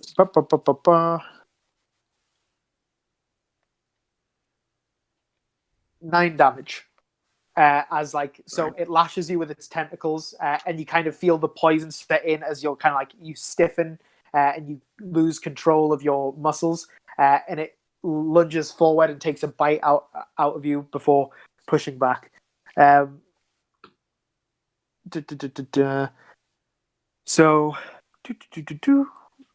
yeah, that's gonna end its turn as it just moves a bit. It just moves in closer to you. Samurah, it is your turn, so you can make a Constitution saving throw. Yes. That is 12. 12. You are still paralyzed. So you kind of like you're kind of gripping your quarterstaff in one hand, and you're kind of like trying to cast a spell with the other, and you just can't like quite move. Just your muscles are all locked. Anya, it's your turn again. Am I able to use healing word if Samurah is paralyzed? Yeah, I'm going to cast healing word then. go for it. So how much does it heal? It regains hit points equal to 1d4 plus your spell casting ability modifier. This spell has no effect on undead or constructs. Yeah, so you need to roll the d4 and add your spellcasting ability modifier. So it's the pyramid one, little triangle. What is that? That's a 3, and my spell casting modifier. Is that the one that's in the last box?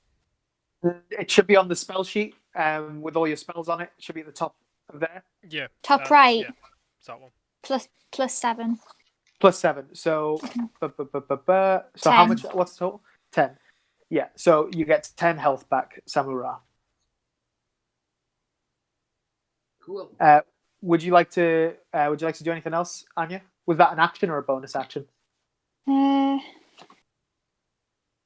That was a bonus action.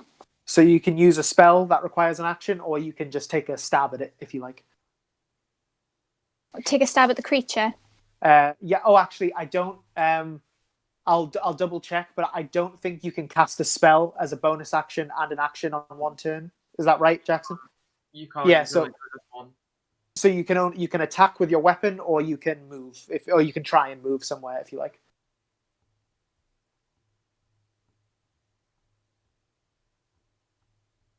It will move 5 feet forward. So you're gonna try and get into the space with it. Mhm. So make a strength check, please.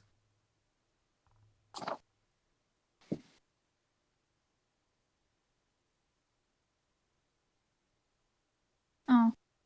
5. As you kind of like you try to like push forward, it's kind of like the muscles in like its lower portion kind of ripple and push you back to where you tried to push from. You can't make it in any forward. You can try and attack if you like, though. I think I'm just gonna leave it at that. I think. Well, I mean, you've got your action. It's the only difference. If you don't take the attack, it's just less damage done to it.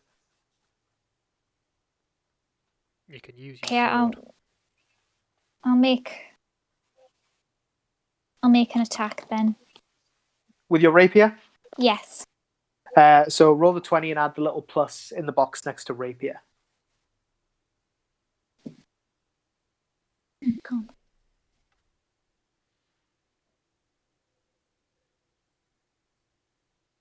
$13.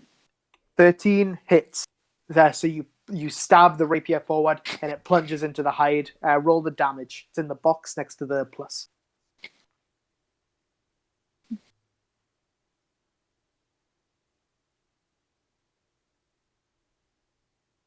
The right one? Is it this Well, one? I don't know. What does it say? What dice is it asking for, Jess? 1d8. Yeah, so it's like 2 pyramids on top of each other. I don't think that's what it is. There we go. Found it eventually. There you go. 6. 6. First blood. Yeah, you stab the rapier forward and it pierces its hide and it like rears back for a second. Its tentacles kind of lash wildly as you pull the rapier out. That's your turn. Ither. I'm just gonna longsword attack it, and then longsword attack it again with War Priest. Go for it. So 16 on one, and Hits. 25 on the other. Yep, both hit. D8. 7. Solid 8 damage. 8 damage. Yeah. 7 and a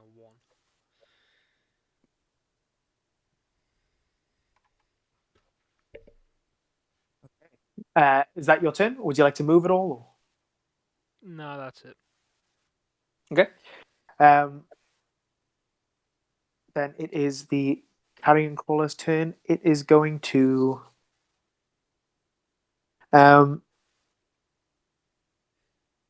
it's gonna take a tentacle attack at Anya. Bane. Bane, thank you. Okay, that one definitely misses. Yeah, 6 total. So it kind of Anya, you kind of as you pull the rapier back, some of these tentacles go lashing towards you, and you kind of just duck, and it kind of hits off the stone behind you as you kind of raise back up. It's then going to take a bite attack at Samura. It is a critical because he is within 5 feet of you. So, and he has advantage to hit. Is he still baned? Yes. For a minute. I don't know what you count as a minute in this, though.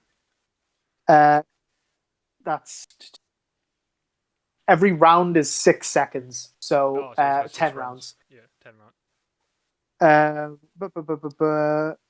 Okay, that's a bit off. 19 to hit Samura. Yep, hits. Then double dice damage. 12 damage.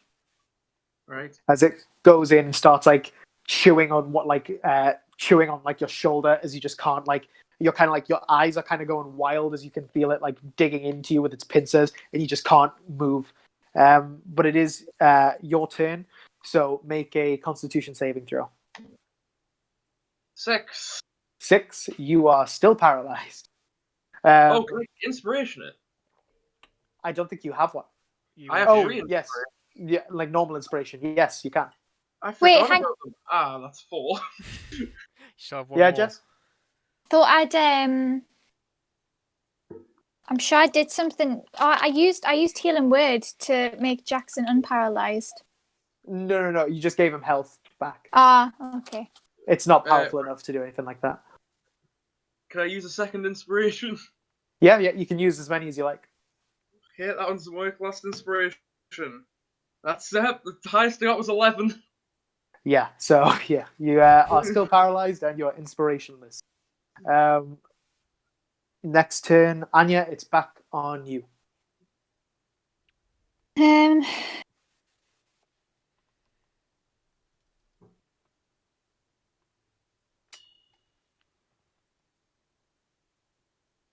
Sorry for the wait. Nah, it's good. Gives me time to think. Oh.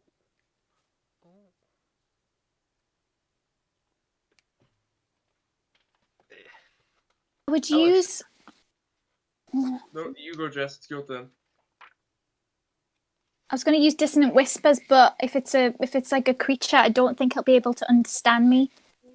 Is it specific? I think it might read the spell because I think it specifies that they don't need to understand you; they just need to be able to hear you.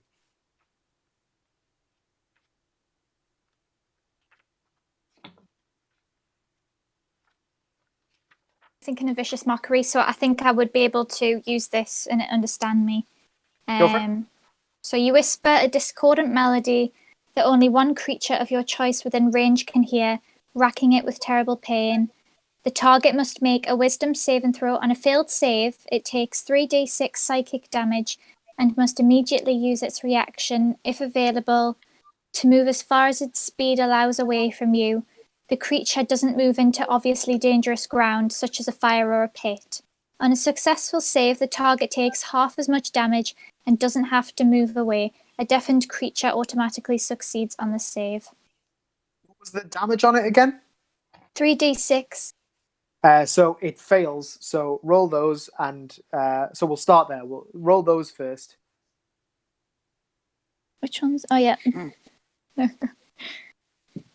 I got 3 on the first one, 3, then a 5, 8, then another 3.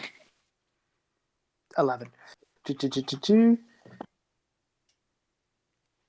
Okay.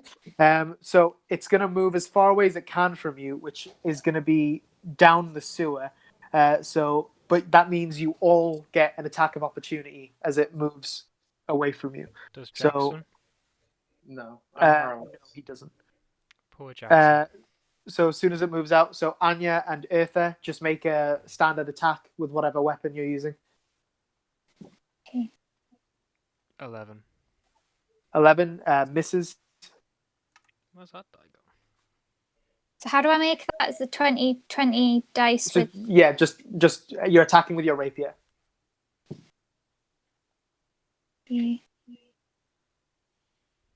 14. 14, that hits. So roll damage on that.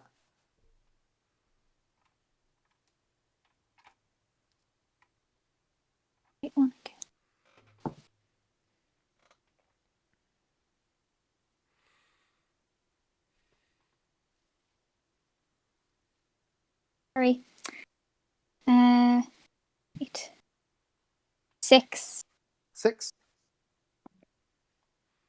All right, and then it finishes moving, so it'll move down to here. So it's a little bit of ways from you guys there. Okay, Itha, it's your turn. It's within 90 feet, right? Yes, Then I'd like to use the amulet of sleep on it. go for it. So just read the sleep. Roll 5d8, the total of how many hit points a creature... Wait. This is the total of how many creatures this spell can affect. Creatures within 20 feet of a point will be affected ascend in order of their current hit points, ignoring unconscious creatures. So basically, Cool. I roll it, and then Yeah. if it's more, it knocks it out. Yep, roll the dice and see if it's enough. 5d8. 6. 8. 5. 6, 8, 5. Jackson, you keeping count, buddy? 6, 8, 5 is 11, 19, 2. 22, 21, 7. 29. That's it. 29. That's all Okay. we got. Is that equal to or more than what he's got left? Okay. As you kind of call out the as you kind of clutch the amulet and focus the spell that's held in the amulet and cast it towards the carrion crawler, it strikes it, and as it's kind of trying to move away, like crawl away, it just kind of slumps against the wall and. Well, we've got a minute This- to help Jackson. Well, it wears off quickly. It wears off within the first 30 seconds. So yeah, you're unparalyzed. Okay, right. I have gust of wind. I can just blow it straight down the sewer, so it has to move. Then you guys can just fire at a range. I don't have anything at range. I have a few spells, but I've got nothing at range. Actually, I mean, no, yeah, let me double check. I just have that. I have a lot of spells. I can just power at level 2 and then just start wailing on them with. To be honest. 10, 9, 8. Okay, I cast Seven. magic missile at second level. Second level magic missile. Go for it. That is 26. 26 hits. It is 1, 3, 7, 10, 14 damage. It takes 14 damage. Do. Are we getting attack of opportunity if we said it quick enough or not? You've got 5 seconds to yes. Sacred Flame. Sacred Flame. Yeah. Yeah. Go for it. So, flame-like radius descends on a creature you can see within range. Target must succeed a dexterity saving throw or take 1d8 radiant damage. Go for it. Does it need to do a dexterity? But I'm assuming not because it's unconscious. It's unconscious, so it automatically wait. The creature automatically fails strength and dexterity. 7 damage. 7 damage. Well, that's exactly what you needed. The as the 3 magic missiles kind of plummet into the unconscious thing, and it's like, and then the your sacred flame blasts down the sewer and strikes it. It kind of just blows a chunk off its back and splatters it against the wall as this thing just goes still, kind of half lying in the muck down in the sewage drain canal. That's the end of combat. It is very dead. Oh. Well, that was a close one. A little piece of advice: don't get poisoned. It's quite painful. Can't imagine. Just out of character here, we should probably check the other rooms just in case there's more of them. Do you want healing first? Yes, which is why I was thinking maybe. I got this. I got this. I was gonna say if we can save spell slots, we can go back up, get them to heal us, and then come back down. I mean, I'm not gonna use this spell slot unless I was using this spell anyway, so it doesn't really matter too much to me. Yeah, then you can use it later though. You can then use it later if it's needed.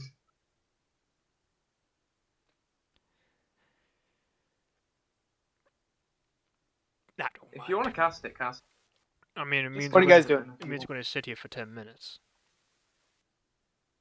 Yeah, just do it. Alright, I would like us all to take a nice sit down, relax for a bit as I cast Prayer of Healing. Yep, go for it. Up to 6 creatures of your choice that you can see within range each regain hit points equal to 2d8 plus your spellcasting ability modifier. So, let me roll that for you.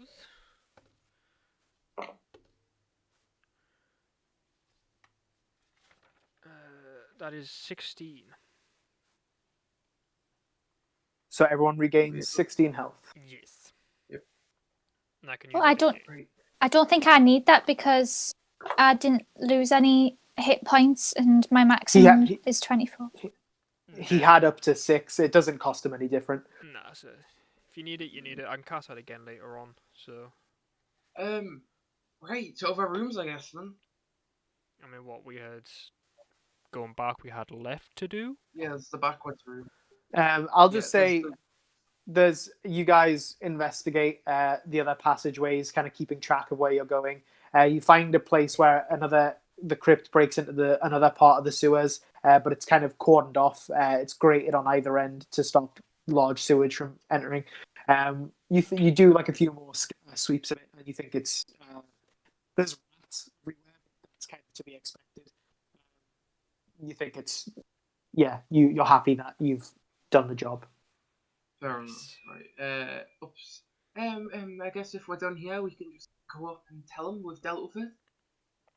Yes, well, we can go and tell them that there's nothing more to worry about. Can I go back a bit and just say I grabbed one of its legs to prove, as like proof of death, basically? Is that you're just taking a leg? Yeah, Are you harvesting it? Are you... Just taking a leg. Doesn't matter how bad or bruised it is, just taking a leg. We could take the whole body. I don't really want to carry that around with me, though. Yeah, So you unsheath your sword again. It's still glowing like red, and you like slash off one of the leg pincers, and kind of lug it over your shoulder and sheath your sword again. And you all head back to the surface. At which point, as you kind of come out, you see the same scene. The city's homeless, kind of like around the edges of the plaza, and one of the younger halflings points out your return to Brother Hodges, and he glances over and kind of approaches and takes note of the leg and says, "I assume it's dead." Very much. Thank you. Well, like I said, I can't pay you, but I can heal you if you need it. Whenever, if you stop by in the city, I can offer you healing, and my children can offer you healing if I'm not here.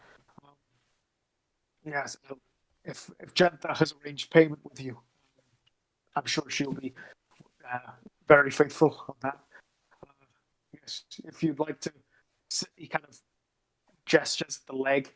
If you'd like to sell any of its bits to anyone, the only person I can think of is the chap that owns the sorcery shop. Sorcery shop. I'm gonna ask. Is this Riverland Blackhand? The Riverland, yes, yeah, you know him. He owns Sorcerer's Sundries. It's just down the road there, still in Heapside.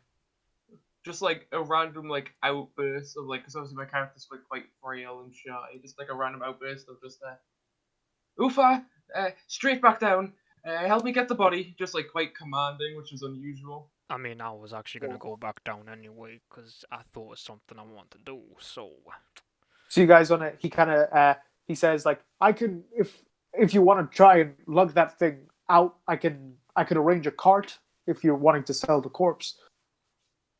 that would be very helpful. Please. Very good, very good. Sissa, Hanson, and you see his two kids kind of come over, and he discourses with them briefly, and they kind of nod and go to try and scrounge up a small cart for you to put this thing on and like load it and take it to Sorcerer's Sundries. Yeah, so to be honest, I won't make you. What did you have something more specific in mind, Eartha? I wanted to try get some of the poison into some vials off of the tentacles. Would I be able to do that? Yeah, make a survival check. That is 18. 18, sure. So you go back to the corpse, and obviously the body's dead, so it stopped secreting poison, but kind of left over on the hide of the tentacles is kind of some residue, and you kind of take the blade of your sword and kind of scratch it off into a vial, and you get one vial of carrion crawler poison.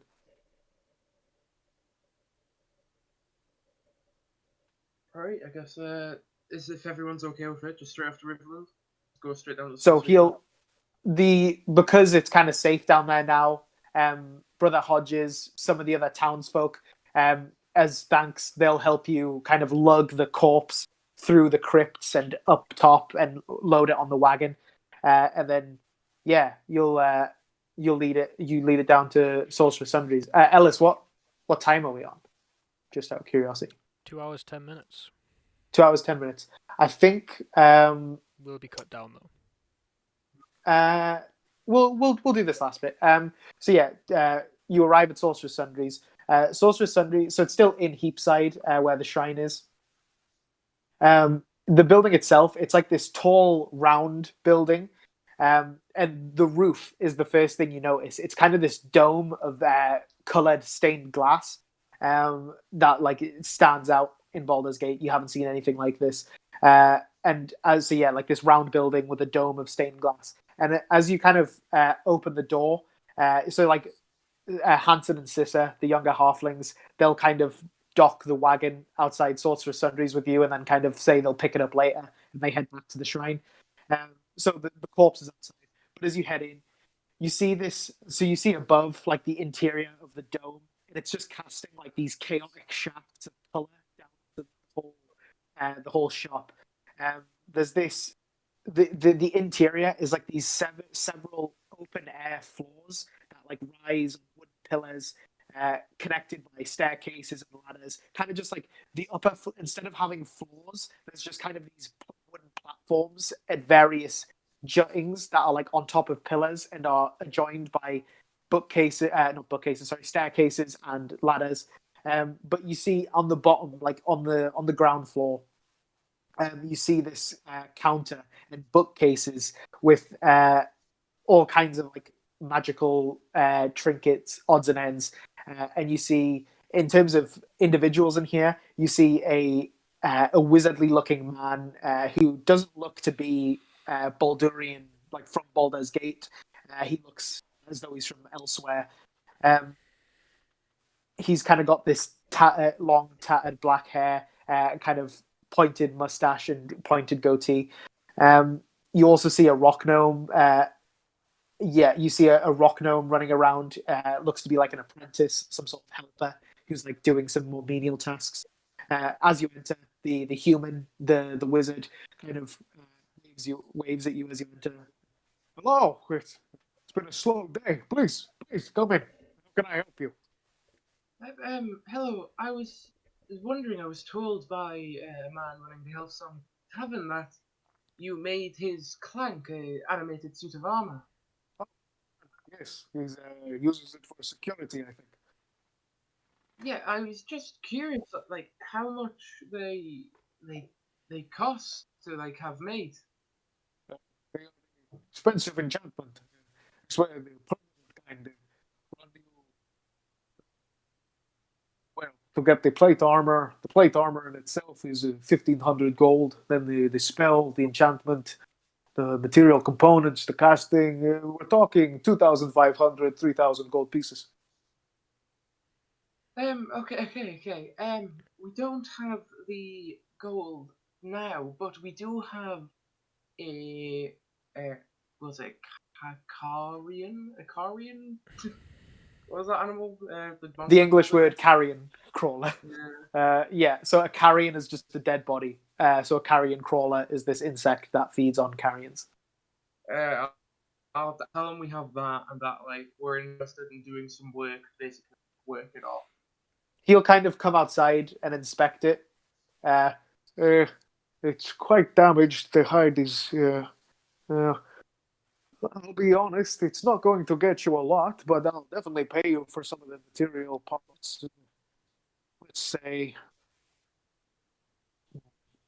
he's inspecting it, kind of lifting up some of the tentacles, some of the mandibles, kind of inspecting the inside of the mouth, some of the damage on the hide.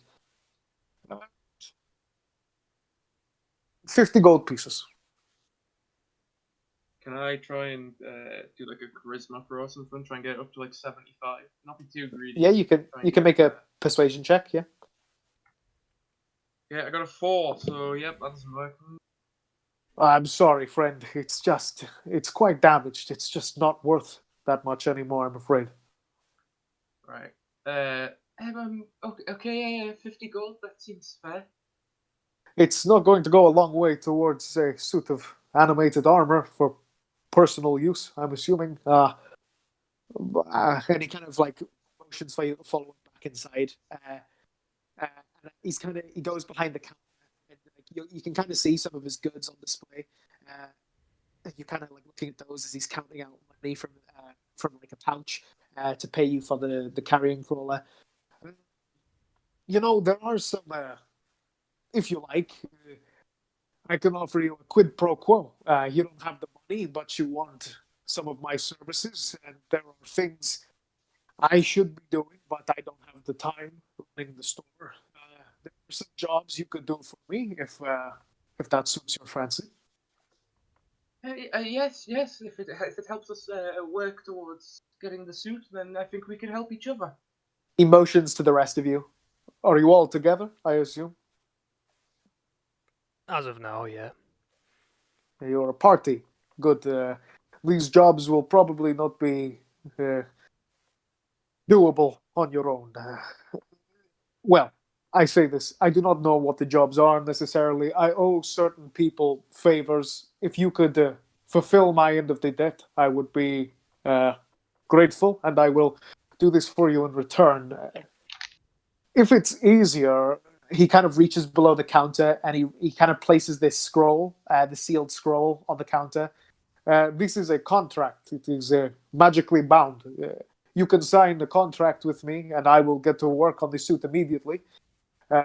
You can take it as soon as it's ready, even if you have not finished the jobs. The magical contract ensures that you will complete them. So it is mutually beneficial. I just want to say to him, we have a job on tomorrow, so we won't be able to do it till the day after. Very good. Well, I'll need to go and buy the armor. I'll need to go and procure the armor, and then it'll take a day or so to do the casting. So the suit itself will probably not be ready for probably till the day after tomorrow, at the very least. But no, it's I owe. There is a seer, an old bag in the upper city. She sets up at the market, the wide. She's I lose the word. She's a transient traveler. She's some sort of a soothsayer. She tells people their fortune. But she has some magical prowess, I must admit. But I do hope her favor. If you could find her in the upper city, and he kind of remembers something, and he places this kind of wrapped circular, this wrapped spherical object on the counter. It's wrapped in like a linen bag. If you could take this to her, and then also settle my debt with her, do as she asks. That will be half of the debt. And I also owe a debt to a scholar at Candlekeep. Her name is Halari Nahashel. You can find her at Candlekeep, a few days ride south. I owe both of these women favors for the jobs done in the past. If you could settle these scores, I will do this job void of monetary cost. Samura will like turn around to the other two with like the biggest smile and like pleading eyes he has possible. Can we keep it? So what are you guys doing? So he's looking at you. I'm gonna sit, look at him for a bit, and then just go, fuck, your eyes have done me. Yeah, I'll turn around and sign it. Yes, so he can. Do you not want to check what Jess wants to say, Jackson, before we keep going? It doesn't take Samura 2 people to say something. Samura only needs 1. So you kind of like snatch the quill from his hand and you sign the contract. The contract is basically just magically binding. As you finish your signature, you feel kind of the magic take effect on you. It just basically assures that he can give you the product before you fulfill the job. But if you ever have the intention to not fulfill your end of the bargain in a timely manner, then the deal is off. The armor will fall to pieces and return to him. So it kind of just mutually assures that the job is done and everyone gets what they want. You feel that magic take hold, and he kind of claps his hands. Perfect. And he scrolls it up and stows it in his jacket pocket. Well, can I? And he pushes across the 50 gold pieces to you. 50 gold pieces, separate it between you however you see fit. I do not care. Now that you have some money, can I interest you in any of my wares, or are you broke beyond that? At first, I'll quickly hand 25 to these two. 25 to Anya, 25 to Ufa. Just as, split it evenly between them two, taking on for myself for them letting me, get this contract signed. You see an alchemy jug. So an alchemy jug is like a standard-sized jug, but it's enchanted to emit. So basically, the ceramic jug appears to be able to hold a gallon of liquid and weighs 12 pounds, whether full or empty. Sloshing sounds can be heard from within the jug when it's shaken, even if the jug is empty. You can use an action and name one liquid from the following list to cause the jug to produce the chosen liquid. The options include acid, basic poison, beer, fresh water, honey, mayonnaise, oil, salt water, vinegar, and wine. Afterward, you can uncork the jug as an action and pour that liquid out, up to 2 gallons per minute. The maximum amount of liquid the jug can produce depends on the liquid you named. Once the jug starts producing a liquid, it can't produce a different one, or more of that has reached its maximum until the next dawn. So it can just produce a bunch of that one liquid every day. That's 200 gold pieces. There's a bag of holding, so a bag that's bigger on the inside for 500 gold pieces. Dust of disappearance. Found in a small packet, this powder resembles very fine sand. There is enough of it for one use. When you use an action, throw the dust into the air. You and each creature and object within 10 feet of you become invisible for 2d4 minutes. The duration is the same for all subjects, and the dust is consumed when its magic takes effect. If a creature affected by the dust attacks or casts a spell, the invisibility ends for the creature. That's 100 gold pieces for the dose. A potion of clairvoyance. It gives you the clairvoyance spell. So you create an invisible sensor with the range in a location familiar to you, a place you have visited before or seen before, or in an obvious location that is unfamiliar to you. The sensor remains in place for the duration, or it can't be attacked or otherwise interacted with. When you cast the spell, you choose seeing or hearing, so you can kind of just like plant a bug, like a magical bug. Potion of climbing makes your climbing real good. Potion of fire breathing, I think you get it. Potion of growth, you can use the enlarge effect of the enlarge reduce spell for 1d4 hours when you drink it. Potions of healing, a potion of hill giant strength boosts your strength to 21 for an hour. And then they've got some wizard scrolls. They've got first level wizard scrolls and second level wizard scrolls. I think I'm alright. What about you two? I don't think I'm gonna get any of that. Most of it I can't even afford anyway. So Yeah, probably it's out of your price I'll range. take the Yeah. magic dust. Yeah, the dust is within your price range. You want to buy it? Yes, I'll take the magic dust. Got it. Okay, let me jot that That down. was 100 gold, right?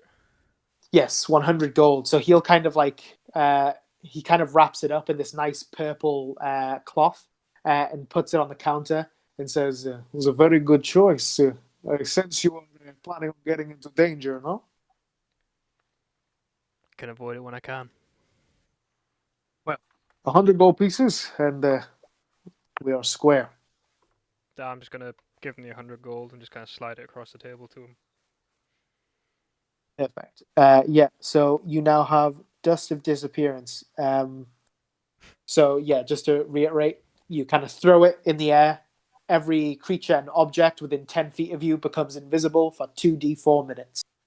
So yeah, pretty good. I'll send that to you so you have it.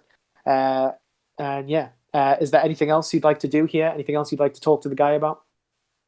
So basically, you're just at your earliest convenience. If you leave it too long, like the contract will punish you. But at your earliest convenience, you are supposed to go to the market in the upper city, called the Wide. It's like this big open market area, and find a. He would have told you her name. Sorry, you're looking for a traveler, like a soothsaying old lady called Madame Eva. She's not. He'll kind of describe her as being kind of foreign, not from Baldur's Gate, wearing probably like purples and all that kind of like spooky kind of purple and pink kind of darker colors.